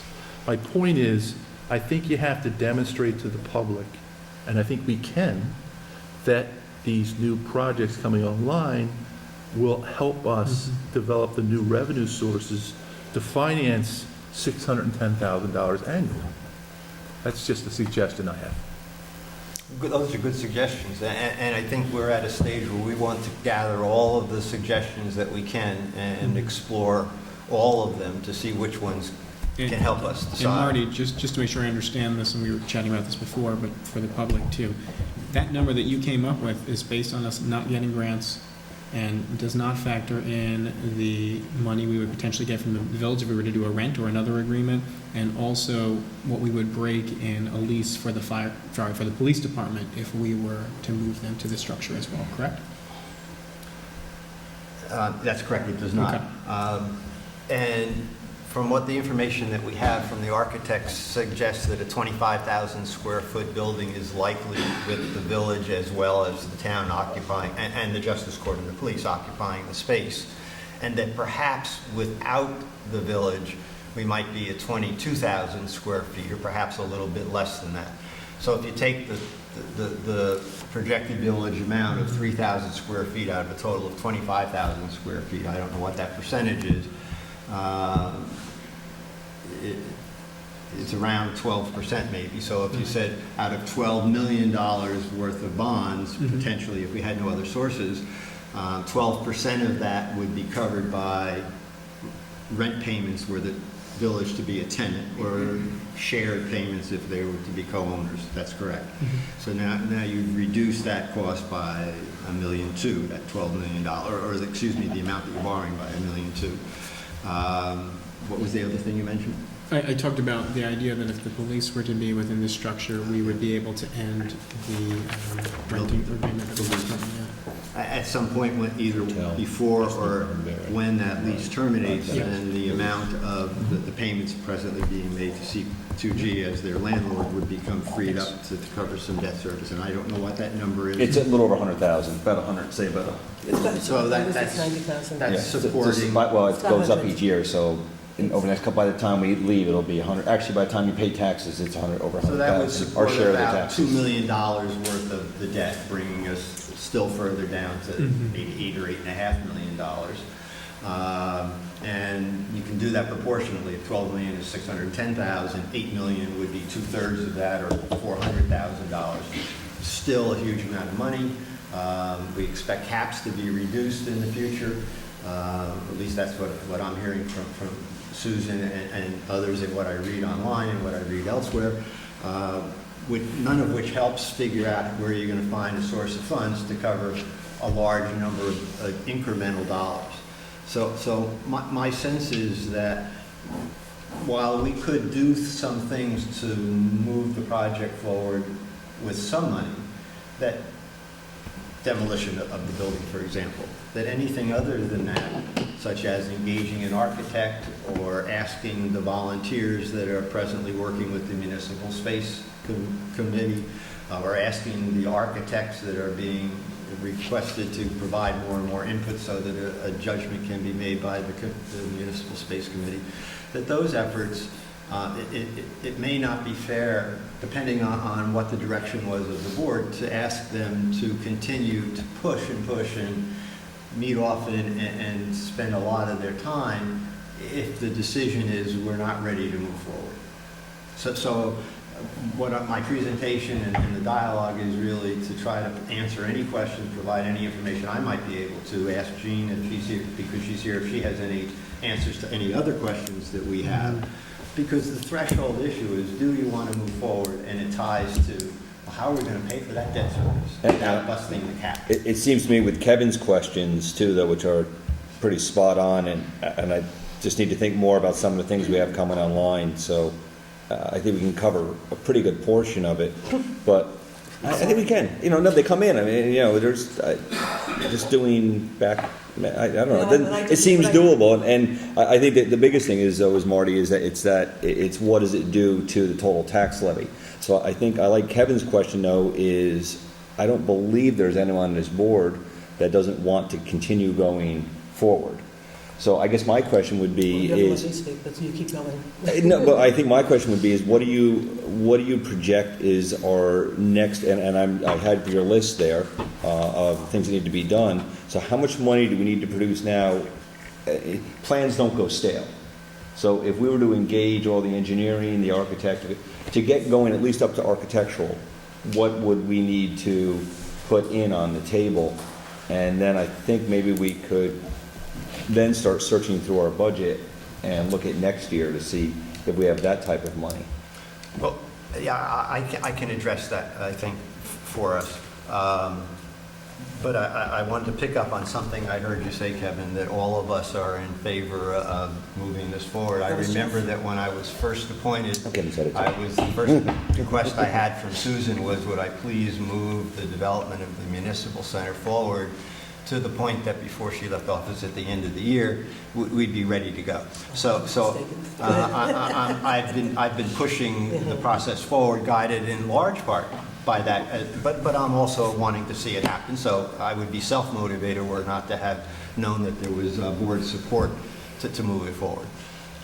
So to answer your question, if we just looked at maybe the demolition, because in all probability we're going to want to demo the building if we never move forward. We want to demo it because we don't want a moldy building there. We demo because it's an eyesore. We would demo it because if we weren't going to build there, we might want to consider selling it. All of which would indicate we want to go through with at least the demolition, what you're suggesting. So what we've done, and the we is Chris, but he's not here now because he's out dealing with town business at 10 o'clock at night, is we said you need an environmental consultant. We do not yet have this proposal. We had hoped to have it today, so we plugged in a number, $15,000. There's cleaning that has to be done in the building. We can't get a real firm number for that cleaning until we have a scope of work. So the environmental consultant has to be hired first to write the scope of work so that it can be put out to bid and we can know. We've plugged in $100,000. How did we get that number? It was $120,000, I'm told, to have done the work that was done previously by ServPro. That, I'm told, emptied out 3/4 of the contents of the building. So you might say, oh, gee, you only have a quarter of it. Why do you have $100,000 in there? Because for purposes of being able to come and have a conversation tonight, I wanted to pick a number that it would be hard to say, gee, Marty, you picked too small a number. I'm just astounded at that number because we originally had 150. We got it down to 40,000. I just don't know how it could be. What do we pay ServPro? Do we know that? Because I just based it on being told it was 120,000. No, the first bid was 150, 170. Well, whatever it is. But we paid around No, 40. Take something like half of it. Just so you know, that original, they came in, That's why I'm That's what we like, paid them. they came in with an Well, then original use 20,000. contract. And we looked at the contract and we were able to negotiate a lower rate, remember? We took a lot of things out, No, but too. what happened was originally it was going to be $150,000 to remediate the building. We said, we're not spending $150,000 to remediate the building. That's when we said, let's not remediate everything. Let's only remediate what we need to take with us. And so we only remediated the furniture and the computers that we took. Everything else, furniture-wise, computers, electronics that we didn't want, we left because we said, why are we cleaning something we don't need? Then when it came to the paper, we said, well, wait a second, we are only holding paper because by law, certain papers can't get destroyed until a certain timetable. And so why are we cleaning papers that we're going to ultimately destroy? So let's just leave the papers that ultimately will be destroyed in the building, because by the time we're ready to do this, a bunch of it can be destroyed, and we don't have to remediate it. We know that there are certain papers in there, police records, that have to be kept forever, and so we know at some point we will have to remediate those to move to put into storage. Or maybe they can just be moved to put into storage because we're never going to touch them, or I don't know, but, you know. Have to be cleaned, we've been told. Yeah, in order so- to remove them. So in other words, the paperwork that we have to keep, that we know we have to keep, we can get an assessment on what the cost is for that paper. The paper that we know, now it's a year later since we've moved out, it's been a year now that we've been in the building, so there's probably a bunch of paper that's already now at the point that they're at their 7 years or their 8 years or their 10 years, that we could probably go in and say more automatically we can get rid of most of the furniture. So, I mean, we'd have to get a real sense. I mean, I think 100,000 is a lot, and I don't know how. I used it because I've you been know. told 120,000 to do three-quarters of the work. So, But but now I'm being told it's 40,000, so I would say 15 or 20,000 for a placeholder would be a reasonable number. You can't know the actual amount until you put it out to bid. So the other numbers that we have, a line of expenses that Chris and Doug Whitaker and I have identified is testing of what Doug identifies, and I know he's waving his hand Well, at there me. you are, Doug. I have the numbers for you, Marty. Come on, can we ask him to come up? Sure. Go for it. Thanks, Doug. I apologize, I tried to get here well before 7:30, that just didn't work. It's better that you weren't. How are you? Hey, Doug, how are you? We put some budget numbers together for you. If you want to sit right down there, Doug, we haven't seen you in a while, but please feel free to sit down. Good to see you again. I haven't seen you in I know. over a year. Yeah, it's nice Yes. to see you again. It's the fall. Have you come Thank up- you. Have you come up and ever seen our temporary town hall? Or the- Yeah, well, I was up there a couple times. Thanks, Doug. Yeah, the- You can hear me a second. I didn't reprint it, so I'll give it to you. So what we've done, Marty had contacted us about the project and really wanted to move forward, so we tried to put some rough budget numbers together for you. And yes, a lot of the furniture was moved, a lot of the files were moved, but there are copious numbers of files left in there. Mainly the police department is just stacked right to the gills. And a lot of the files that are still in the drill shed, there's a lot of paper. So even though we moved a bunch of files last time, there's still a lot of files that have to be cleaned and moved. And basically what that is, last time we were able to do this as a cleaning, not as a remediation. So we were able to do that under a non-wage rate contract. So it lowered the price dramatically, and then we cut a lot of stuff out. Right. So when we walked through with Marty and Chris, what we did, we looked at all the equipment, all the things that would have to be handled, whether it be shredded, disposed of, or moved up to town hall. And that's what we looked at. So because it's no longer an emergency and need a new contract, the cleaning would have to go out to bid. So basically what I did is put together a price that would say we'd ready to do protocol specifically for the work left to be done. We'd send out an invitation to bid, and then you'd have to put in the newspaper also this time for an invitation to bid for contractors to come in. We do a walkthrough with the contractor, receive the bids, review them with whomever ends up reviewing them this time, selecting the contractor, and our firm will provide the oversight. That estimate's around about $36.50 to do that, for writing a proposal all the way through the bidding process and right to the end of the project.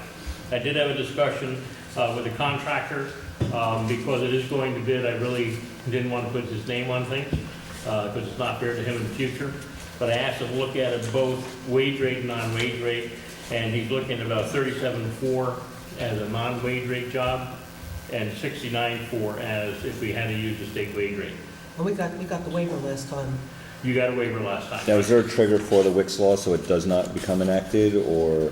The difference was cleaning versus remediation, So, terminology. in And this that was proposal, how we ended up being able to. Right. can't we allocate the scope of the job between cleaning and remediation then? Right. See, we would need something in writing from the town Right. saying this doesn't fall under the Wicks law. Mhm. If not, then we just, anytime we work for municipality, we always, put the wage law in, because if not, we get in trouble with the Department of Labor. Have you seen contracts to what Kevin is talking about, which is you can allocate a portion of the bid would be allocated as cleaning, so that would not trigger the wicks. I have and- never seen a project done through municipality that did use the Wicks law. When they did that, when you talked to your labor attorney and they figured that all out, I was very impressed last year. Thank you. Very impressed. Thank you. with that. We got- Good job, you did a good job. Now you know, now There you are know some who- people, there are some people sitting here who do know what they're doing, And I despite, mentioned that to a few of my other municipal clients since we've done this kind of work, saying you might want to look into this. So Marty, you know who to talk to now too. Oh, yeah. There you go. Now, just so you know, there's a lot of files that will need hand cleaning because of a lot of flat files. So all the drawings have to come out and be cleaned, and the cabinets be cleaned, and then all that stuff moved. Even because your guys, we have two although, choices. if I can just interrupt for 1 second though, because when we talk about, we take the stuff out and we clean it, cleaning the cabinets and the files, I mean, some of the stuff we did last time too was sort of assess, is it cheaper to just go buy new files versus spending time cleaning old files? Well, So, I mean, now, we bought new boxes, but because a lot of what we did last time is I had a lot of stuff in the filing cabinets. So as it came out, we ruffled them, cleaned them, vacuumed them, put them in the boxes, and now we have all those boxes stored. right, Yes. But right, they still have to be taken out. And the concern is that at some point, some employee goes in and has a reaction to something because they haven't been cleaned. And even if, Yes. the other question. no, is- I know, I understand we have to clean the paper and stuff, but Yeah. when you were saying that we clean the file cabinets and stuff. Well, these are flat files. These are the big flat, the cabinets that hold. So, but I mean, it's still at the end blueprints. of, but it's still at the end of the day. I Those mean, are- I'm just saying, Those are really expensive filing cabinets, you want to clean them. you know, I don't know if DEC still has, DEC had, I mean, that's something we could just, we Yeah. should talk to Laura real quick, because I don't Yeah. know, DEC, when they were getting rid of their building, they had tons of those files that we could have taken. We just Really? had no place to put them, so they could potentially still be there. We can Okay. try to find that out. Well, there But I'm you just go. saying, that's what I'm just saying. Then you just throw 'em So- out. So what I'm just trying to sort of say is, if at some point we move forward with this, I would Absolutely. just want to sort of like have a real clear understanding of what we're paying, which is what we did Yeah. last time, a If clear we go understanding of what through we're paying and for. mark 'cause- cabinets saying, we're not going to clean them and take them, we're going to throw them out. Exactly, yeah. Then what we'd end up with 3 files. We end up with handing the stuff out the door like we did Right. just before, and his guys would take it up to the storage trailers. Right.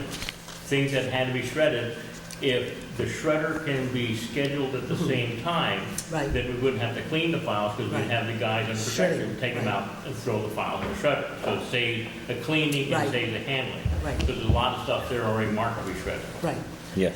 And then you have, if you're not using filing cabinets, I put them on one truck and take them to the recycling center in Kingston and get the dollars for the metal weight you get. And then there are electronics that are not going, that you can take, you have, at your transfer station, you have electronic. No. Kingston are the same. They gotta go to Kingston, unfortunately. They have to go, we don't take electronics any Yeah, longer. so just, have a vacuum them, clean them off, and so that then they go to recycling. Because we set up 4 different piles, or they, couple different trucks there, and just load them in the different trucks, depending. right. So I mean, I'm just saying, is as we move forward, I would want to try to do what we did last time, Yep. which was really manage the expense to the taxpayers Absolutely. to deal with all of this kind of stuff. And we were really incredibly creative. Oh, absolutely. In were. terms of how we, Yeah. took a $150,000 expense and made it $40,000, and it was great. Yes. But I mean, but it was because we put in all that extra time to like Yeah. really Look at it. Look at and it and people figure go it- in, mark boxes, Right. And red X can be shredded. And then, even as a matter of fact, what we also did, just as an extra side, is even after we did that, we remember we closed down for days, and then we said to everybody, just go through what you really think you Yeah. need, and let's just take what you really need, because you Yeah. can't spend this money remediating stuff just to have, So, I mean, I'd want to do that same And there kind of... are still a lot of payroll and personnel records that are forever keeping. Right, right. So I'd want to go through that same kind of intensive, I mean, usually with municipalities and that kind of stuff, so you just go out with it and say, okay, what's it going to cost to take care of this, and do it, and go do it. But, I would like to go through that same Most of the kind files of... are the police departments, and we met with the lieutenant, he mentioned that, they'd have to look to see what would have to be kept and what would have to be thrown. So we need to sit down and decide what's the best way to do that, do a pre-cleaning Right. and have them look, or, we don't really want to put them in time like 2 in a respirator to go do that, because all the plans in place to do that. Doug, you can do it. looking at this, it's 2 parts, right? Yep, One is for preparation of an estimate, yep. and there's a fee associated with that.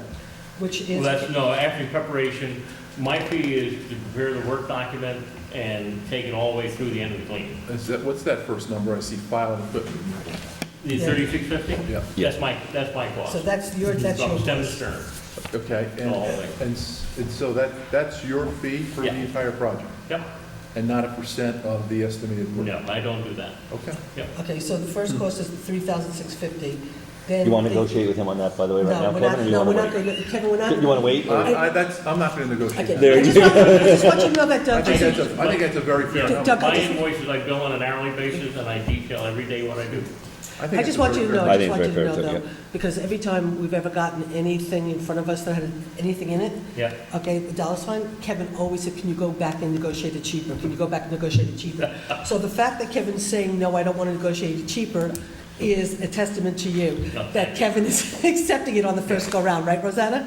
And just so you know, Doug, too, is when we were talking about this, I gave your name and number to Marty, and I believe you called him back in less than 12 hours. Yeah. And I am, again, I'm with Kevin on that I think it's a very fair price for it. So And let's, he's so, been out at the site twice already? Yeah, I was out with you guys, and I Today. went back out and did another walkthrough. I actually think this is too cheap, but I won't say anything. Well, I can arrange, let me take your back and all.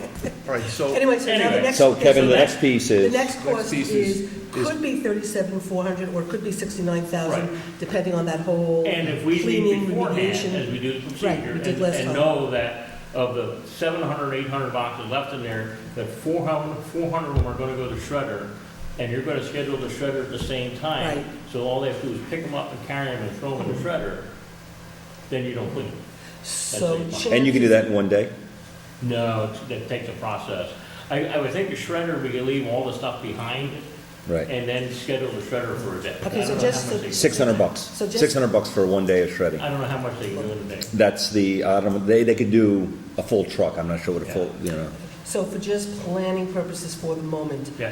if we took 37,400 or 69,400, we said about 50,000 for the moment could be a fair cost. I would believe so. So we could say 50,000 now, and that's, when that's all done, the building's empty.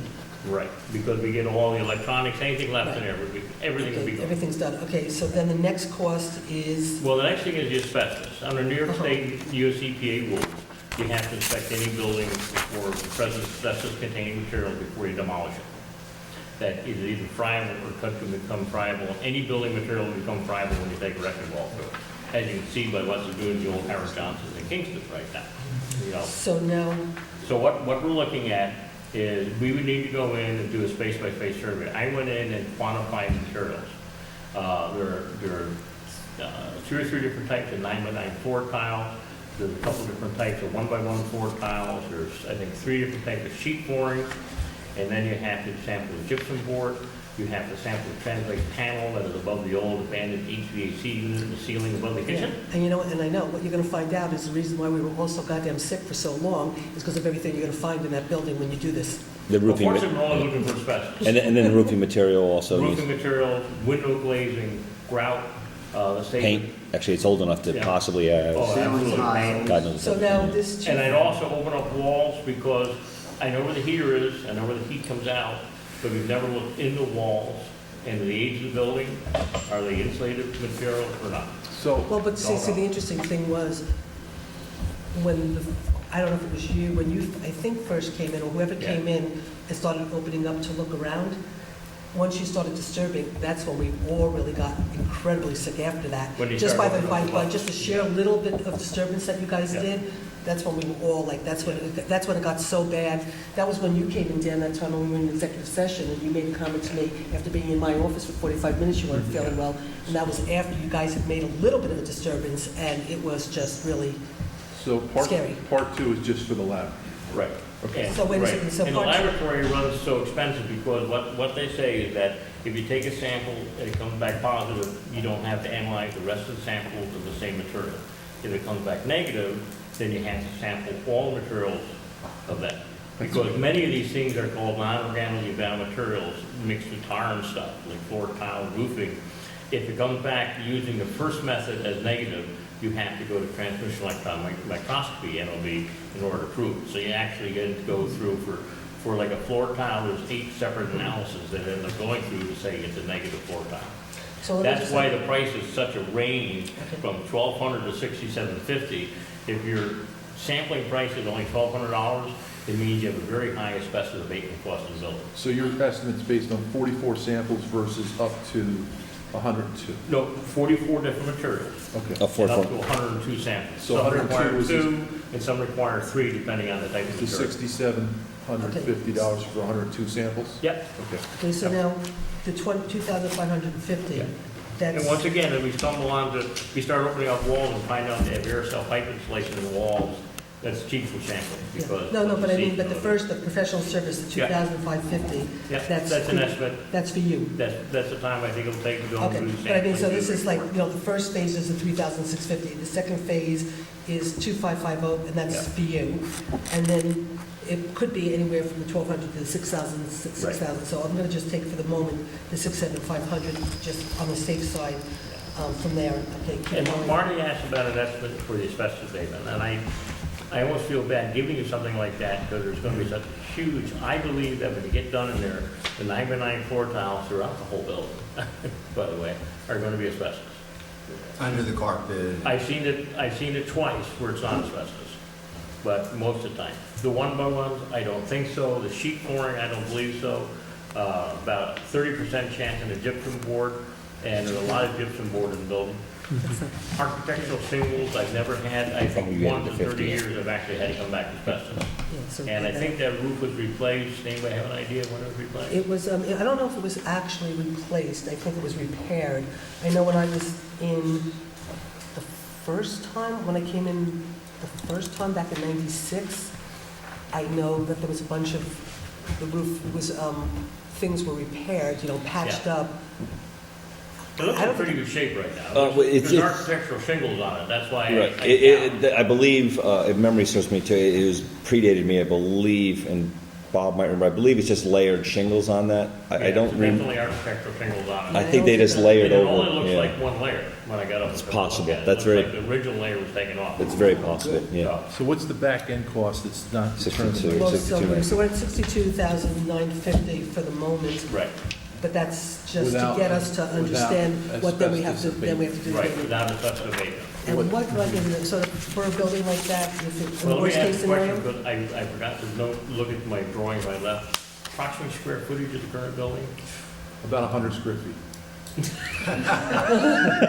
Your office was large. I don't know the answer, Joe. That was just my Is that personality. about was 10 big. or 12,000? Because you're Well, looking at yeah, double we're going thinking up about the before, similar right? footprint, I don't know if it's 3 stories, 10,000. 5,000. Well, let's put it this way. If floor, especially standing floor tile, which I think is most of it, runs between $7 and $9 a square foot. So let's say it's a 9,000 square foot building, so you'd be talking 63 to, some repair 63 to 100,000, So, plus daily air monitoring that the city requires. so should I put down 75,000 Yeah. for the time being? The window caulking is a 50-50 chance, because it's old window caulking. Those windows have never been replaced. There's No, some probably inserts, so. there's a handful of inserts Yeah. in the back office, in the back there. Yeah. Now, that's just to get the building ready to be knocked Where down. Kelly used to sit, the building, Oh, yeah. those were knocked out and replaced So quite a this is while just ago, all but that's it, preliminary everything else is stuff. original. And the demo cost is way out of my wheelhouse. So Do you have a when you page? suggest that maybe the floor might be 60 some odd thousand, but other components are likely to also Yeah. have to be 120. carefully handled. I hate giving wild ass guesses on. Well, we could just say, we could If it- just start, we could start with 150,000 just to get ourselves to the point to be able to get rid of the building. Yeah, Because we have to do that anyway.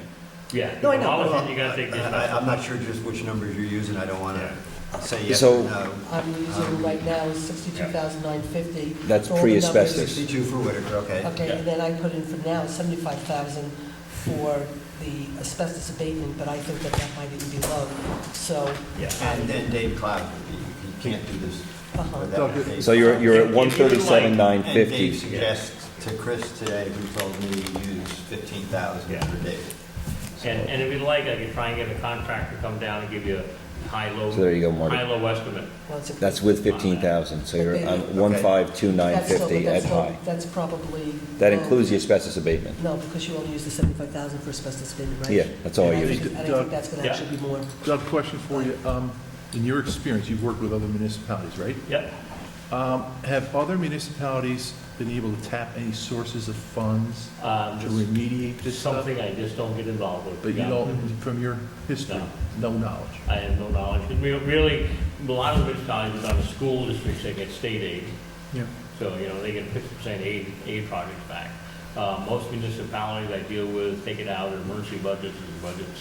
When they used to have them. And even after the floods, they had problems getting funding. Okay. So, and you can't answer that. I'm going to ask Marty a question for a second.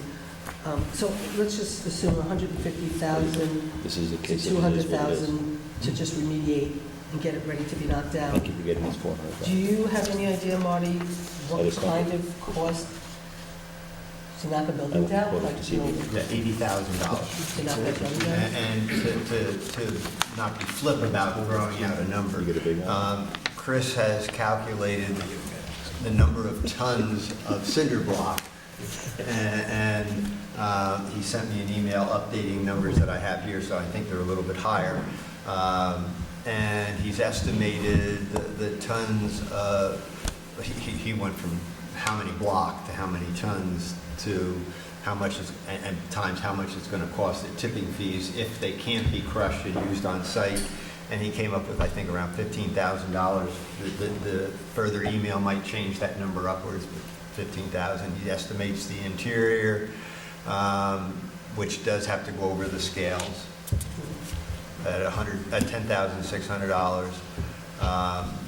If there were chargebacks for the equipment of the towns that he used for this, and it was to be charged somehow other than just taking it out of his budget, he estimates that would be about $8,800. There's two pieces of equipment that he would need to rent, an excavator, and if we crush the cinder block, the crusher, $2,300 and $10,000 respectively. And his crew labor, again, if it's being charged back, $6,200. So that comes in at around $55,000. And if you're adding them up, you come up with a little less than that, Jeff, but I'm not sure what. No, I'll take your He estimate. recommends that at this stage of pricing, that he would want to add 20% to that. So you get up to around $60,000 in total, once it's clean. Right. The other thing to keep in mind is that you do have communications and cabling and internet that's got to be redirected, so that it all goes through the town hall still. All that is active. So probably somewhat of a fair estimate for this moment is to remediate, clean, remediate, and knock down is probably about 300,000. Yeah, I just, 225. I got 212 without the increase. I'm at 212, so with the increase, I'd say 2.25. You're probably pretty closer. Marty's probably. I came up with 214, so we're Yeah, so all using round numbers. I'm at 212,950. So good. So I think maybe even going up a little. The good news is the only thing we keep lives there is for the DMV van.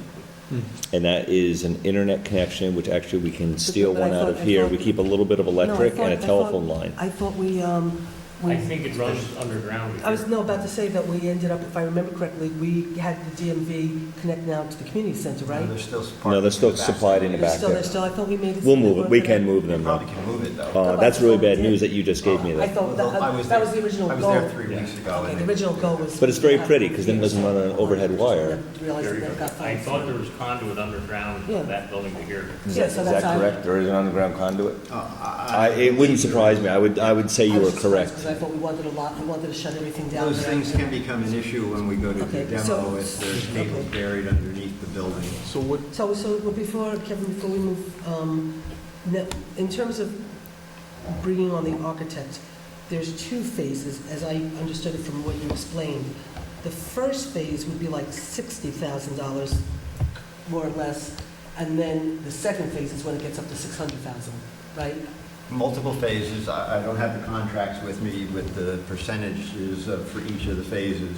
First phase is really short, really simple. It's programming a couple of weeks, but that's part of the schematic design phase, the first phase. Then design development, then construction documents, and But if I remember correctly from what you told me originally when we first talked about it. 15% for the first phase, so that would be out of a $600,000 contract, $90,000. Okay, so That's what we first talked about. And didn't So- we speak with the mayor too about possibly splitting those costs? I think it's probably, from the conversations that I have had, I think it's probably premature to assume that at the beginning, the village is going to be contributing cash Not to gonna this pay thing. for it. Depends what the structure is Not gonna between the pay for village and the demolition town. or- If they're joint partners, then yes. If they're tenants, then maybe not. Sure, we should have that conversation, because I think I remembered a little differently, but that's okay. Well, Doug, Yeah. a discount for cash. So, Discount for cash? No? Susan, I wanted to try your first anything, question was about the demo, so, you know, Thank you. 215,000. Take a no, little I know, more, I'm a just little trying to less. think, I'm just trying to figure the first phase of everything is like, it's my $300,000 number, which is what? Yes. So it's about $300,000 right now, what we're talking about technically to move forward. And so, at this point, Well, then the question is, when do we need it? Is that a factor in your thinking? I well, don't no, know. well, this is, so let me just say where I'm at this particular point in time, and then we can figure out how we're gonna potentially move forward, or you can move forward and just disregard how I feel. I'm not saying that I want to close the project down by any means, and I don't want to keep moving forward. What I am going to say, though, is, it's interesting, Don Kerr made a comment at the last building committee meeting that basically Kevin and I are leaving. He said some very derogatory things about myself and Kevin, but Kevin and I are leaving, and we shouldn't even be involved in discussing the building project at this point, because we're not going to be here next year. So I can say I concur with Don, and I'm not going to be involved in this project, and you can all deal with it next year. But you know what? I don't necessarily let Don direct my opinions, okay? However, I have spent the past 20 years in government, 8 years as a supervisor for New Paltz. The 8 years I've been supervisor, I have consistently held taxes down, and I've consistently cut money from the budgets, and I'm not going to leave government as a supervisor of New Paltz imposing a 10% tax increase on the taxpayers next year, nor am I going to impose on the board next year that they're bound to bust the cap. Okay, so let me just start with that. Also, there's some dynamics that we have to look at before we can really move forward in an intelligent way. Is we did an efficiency plan. Dan asked me at one of the meetings if I had filed it, and we had. And so because we held the cap down and we followed an efficiency plan, our taxpayers are entitled to a rebate. Was ours accepted? I'm pretty sure, I mean, I don't, you know, I can't answer to that. I mean, I think it was accepted when we gave it because it's whatever, but regardless. A dynamic Gene found today, and we have to spend a little bit of time researching this, because I was asking Gene to look, that one of my understandings when Carol did research on this is school districts are not bound by capital projects to be bound by the cap. Your capital projects for school districts are outside the cap. However, the towns don't have the same benefits, so a capital project comes under the cap until I can confirm that that's true. We had asked Jean, Carol remembered when she was researching this, she asked Jean to try to find that paper for us so I could have it tonight. Jean found something, I can't remember the dynamics. Jean says in the efficiency plan, we also, when we filed it, agreed to cut 1% from the budget for the next 3 years. Every year we cut 1%.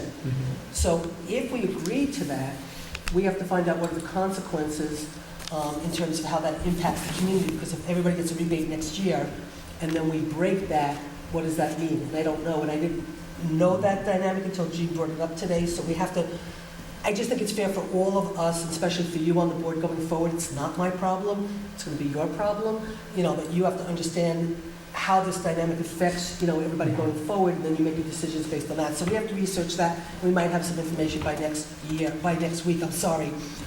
So I am not willing to, leave office by imposing on the next board that you have to break the cap and imposing a 10% tax increase. So when next year the new board does the budget and says, well, we had no choice, the last supervisor, the last board, you know, tied my hands and I have to increase taxes 10% and I have to bust the cap because Supervisor Zimmett with her board, you know, forced us to do this. I'm not willing to do that. I'm not leaving office after all these years of holding down taxes, fighting for property tax reform, and all of a sudden blowing the bubble out of the water. That's probably a strange term, but it is what it is. So I'm not going to do that. That's going to be for the next board to make the determination of how you want to move forward with carrying $610,000 a year in carrying costs, and how you're going to handle that. And the next board will make that decision. But I'm not saying let's shut it down. Kevin, there's two dynamics that we'll find out very shortly. Kevin, like we all said, negotiated the contract, and we should hopefully be getting $400,000 coming back into the town because of the deal that Kevin 425. negotiated. 425. $425,000 that Kevin He did a negotiated. much better job than you Okay, thought. so $425,000. No, I know Kevin did a damn good job, and Kevin has the never same gotten thing. I half of go the back and credit for increase. everything that he's done. And quite frankly, Marty, the truth is, Kevin is consistently for 4 years gone through what he went through tonight when he's only done such incredible work for this board and for this town. And here he could negotiate $425,000 for this community, which is huge. And he has to deal with this kind of stuff where everybody thinks he's just, like disingenuous and whatever. And it's really pretty upsetting. But Kevin negotiated $425,000. He's about to finalize the contract. There were some details that they had to work. He's hoping that I'll have the contract very shortly to sign. If we get that contract, and we know that $425,000 is coming in, I will feel more comfortable potentially spending some of this money to move forward. However, it's also balanced by tomorrow's meeting with our attorney, so we can understand the implications if we settle the police contract, what kind of nut you're looking at, because when the contract was settled years back, I think it was a $300,000 nut that the town had to come up with, and then the impact on retirement, which is why I've been crazy in the negotiations with trying to get no retroactivity, so we didn't have to deal with the retirement. So if we find out tomorrow that the cost to settle this contract is hundreds of thousands of dollars, and then the cost to do this is hundreds of thousands of dollars, you're talking about an excessive amount of money that we don't necessarily have when we're using a lot of fund balance to manage the budget. So I'm willing to proceed with trying to move the project forward within the realm of what we can do. I'm not willing to take a bond out for the project. That's for the next board to do.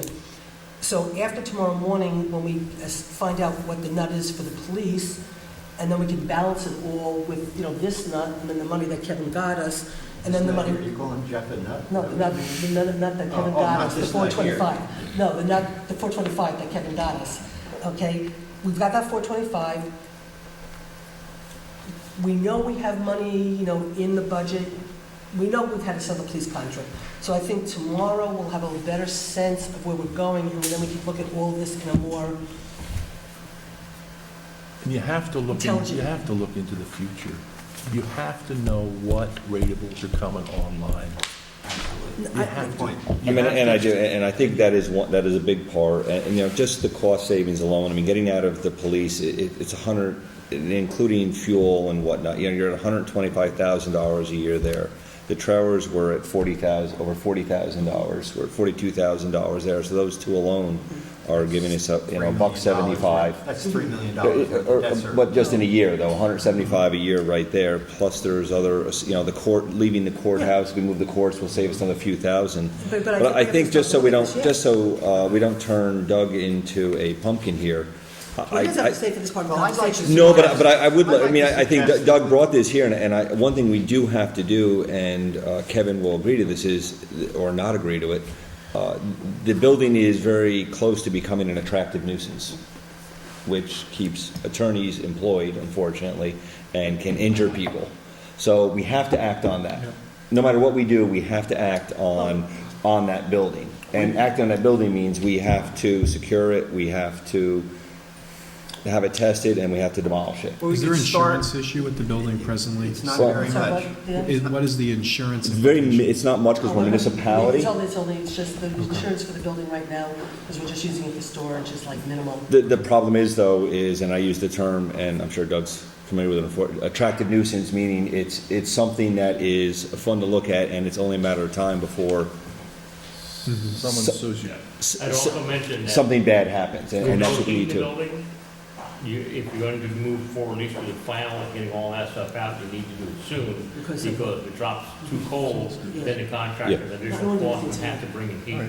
Yeah. For the Not next all motion. things like- 'cause we have- Well, no, I would like to move forward, though, with doing, I know what you don't want to do, but what I would like to do, Tonight. I would like to engage us to go forward with the first piece of it, of getting rid of the building. That's what I would like to do tonight. I think it's really irresponsible. Really, I think it's totally irresponsible to authorize potentially $200,000. No, not 200. No. How much do you want to I authorize? would like to authorize $4,000 to engage Doug to write his report. 3650. I'm sorry? 3650. Yes, Well, you need to get the. but there might be some reimbursables, I don't know, so I was kidding. If you want to just move that, Kevin, I'll move that. That's okay. I'd say that we I engage moved him, does that 3650, that's just phase one, it doesn't include the work we're Right. gonna do for the testing. No, Right, that's, No, it's just to get ready to. That's the next That's page. just to get the, Let's do the 3650 That I'm then. okay with. Yep. You all right with that? yep. So can Of I course, make it's a okay with motion? I'd like to propose that we engage the services of Whitaker and Associates for professional services and reimbursable expenses to prepare a project scope and work procedures to be provided to qualified contractors, conduct a pre-bid walkthrough with contractors, provide answers to written requests for information and clarification, review bids received by the town, and assist in contractor selection for a cost not to exceed $4,000. Second. Oh, whatever, it doesn't matter. That's you. All in favor? Aye. Aye. Okay, motion so carried. All right, Doug, thank you. Doug, thank you very much for bringing And I'll this. talk to Chris Perfect Marty. timing, Doug. Get that Yep. moving. Yeah, I was trying to get here before 7, like, That's No, okay. no, you're Trust me, perfect You timing. want to be here before 7 But o'clock. perfect timing, thank you, Doug. Great. Look forward to working with you some more. and you even made one copy for the gentleman at the end. Yeah. I ran out of copies. Doug, Marty, are you working with Doug? Yes. Yes. Yeah, Make this happen? Chris So and I you're are. gonna deal with the allocation issues and all that stuff, right? Yeah, Yep. All right, thank you, people. Thank you. Get home safe. Thank you so very much. You're welcome. Talk to you later. Have a good Okay, night. Warren. Let's do the warrant. Oh my God, I forgot about the warrant entirely. Okay. I'd like to Bill, move, I just want to just really quickly before we move on, just real fast. When we talk about the ratables coming on, which I do think you have to look at and see what the future holds. But I just want to, when Walmart was coming to New Paltz, which is, whatever, when Walmart was coming to New Paltz, and I'll never forget, when I did the whole assessment of what we would see from a tax perspective, everybody would get $15 off their taxes, and that's before we factored in all the costs for services. And then when we got the Gilded Auto, we got Viking Industries was doing an expansion, the Gilded Auto was building itself, and there was a third project I can't remember. And I remember I thought, oh my God, this is going to be phenomenal. We're going to get all these ratables. This is going to be great. I'm doing my first budget. This is terrific. And I remember when the assessor brought me in, what we were going to, the money we were going to see. And I remember sitting and throwing my pencil up and going, this is hopeless. And that was the first time I learned that really, when all is said and done, until you get the level of like the town of Ulster, it's really, for people to really believe that these projects are going to come in and the ratables are going to make a difference, you really have to have a real threshold, because we have so much property off the tax rolls. That's the number one problem, with the properties off the tax rolls. And well, that's you why, have to really have a high level of ratables to really start to see a difference. A project like Wallberry, it will really help going down the road, but it also brings an incredible amount of jobs, which is one of the reasons why, it's a potentially exciting project, but it's just don't put too much hope in the fact that ratables are going to really well, actually help. I think what you're really saying is know your numbers. Yes, So rather than having these lofty expectations, you sit with the assessor, you get a Absolutely. realistic number, when it's going to kick in, on what kind of basis, yes. and deal with reality. That's what I'm suggesting, yes. Because you have to deal with reality here, so there's no surprises. I'm just suggesting that because I've done this too much, and I've always had all these high expectations, only to be completely deflated, and, Yeah, I don't think anyone here, and I hope no one here, has put their hopes on ratables bringing in large amounts, because it's certainly, almost 10 years ago in the planning board meetings and following the process, yeah, ratables are not going to bring it in, but the one rateable that does help, though, is, and we'll use the example which is going to help us, is the hotel tax. Yeah. So we do have a hotel coming online that tax goes to the county. they will be bringing They in. share it with us, don't they? No, they don't. They don't share anything? You get the sales tax on that. We're going to get that. You get a share of the sales tax. Don't be sales tax, We but want that sales tax out. the bed tax. No, the bed tax, I believe, is all county, but the sales I know tax, it's we get, counted. I yeah. was there when it got passed. There you go. What I'd like to do is move the warrant Yeah, So would I. please. in the amount of $749,990.86. Second? All in favor? Aye. Aye. Rosanna, you have minutes? Which ones do you want to start with? The joint minutes of September 15th, Oh, did you just flip them over? Did I? Here. it's October 5th. Let me see. that mine? This is your October 5th, This is your October 5th. this is September 24th, and then back. Okay. So what Wait, this is 1 and 2. Which, do you want to start with? Oh, wait, would you use a, is there any, I think there's some, is there a budget? Before we do the minutes, there's budget modifications. Okay, so, Dates are at the bottom. that's October, so- that's September 15th, we need to, and there's September 17th. You're welcome. so we have just one budget modification, guys? Is anybody paying attention? I hear you. Okay. Here, take, We need, we got an insurance check, $814.91, and $286,6861.66. So we have to increase the 3120.4 for the accident on 8/23/15, VIN number 1492. So we're increasing A980.2680 insurance recoveries to $3,676.57, and we're increasing A522.3120.4 police CE in the same amount, so we're increasing, second. all in favor? Aye. Motion's okay. So everyone knows that's just the insurance checks coming in for the vouchers that Kevin and I just signed. Anything else? Any other So budget now you mods? just- No, that's it. Okay, so with respect to the joint town and village board meeting of September 15th, Councilman Logan, Barry, Irwin, and Torres were present. Susan, you were absent. Yes. This is our joint meeting. We discussed in detail the municipal center.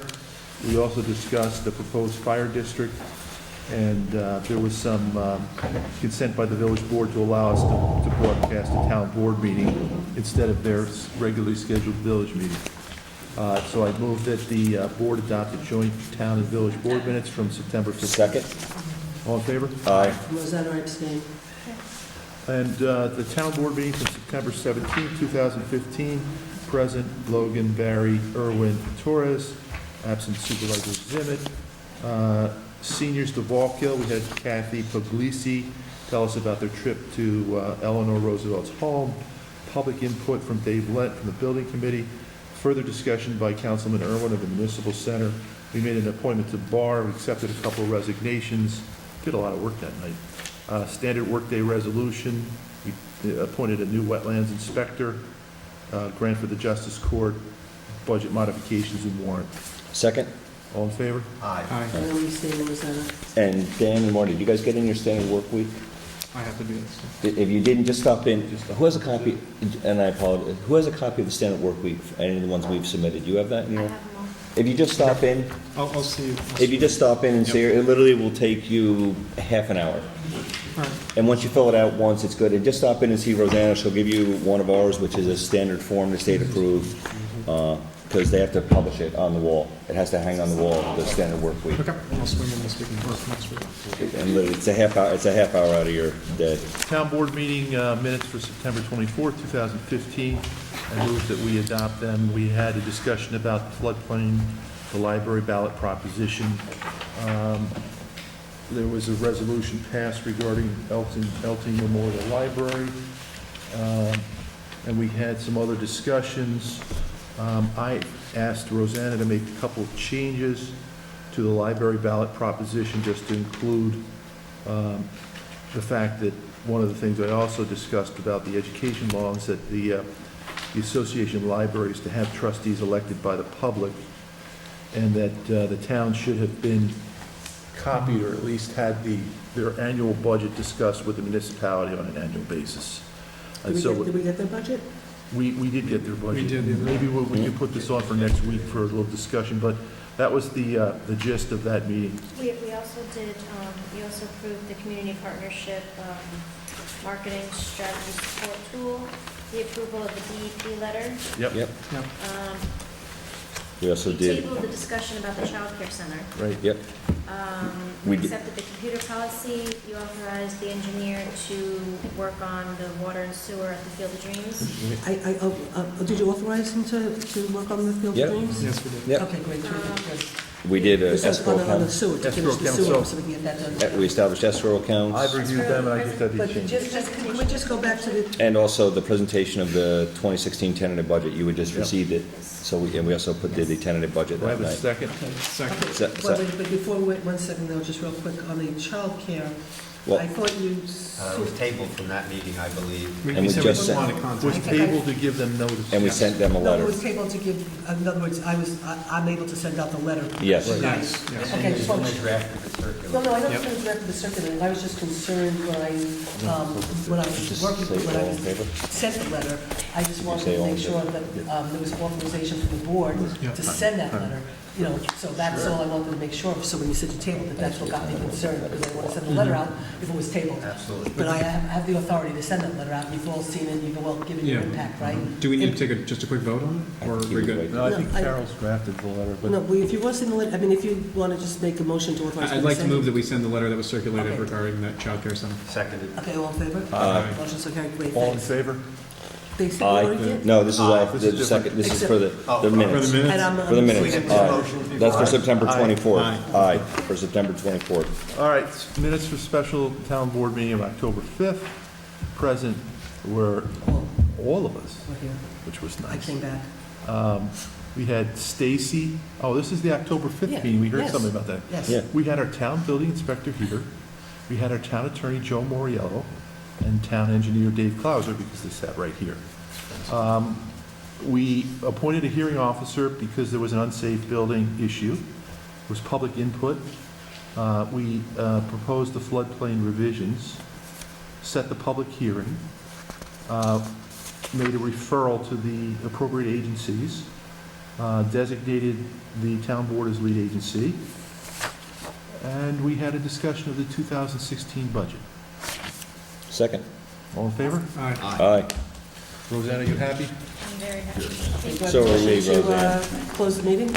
Second. I'd like to actually, excuse me, I'm sorry.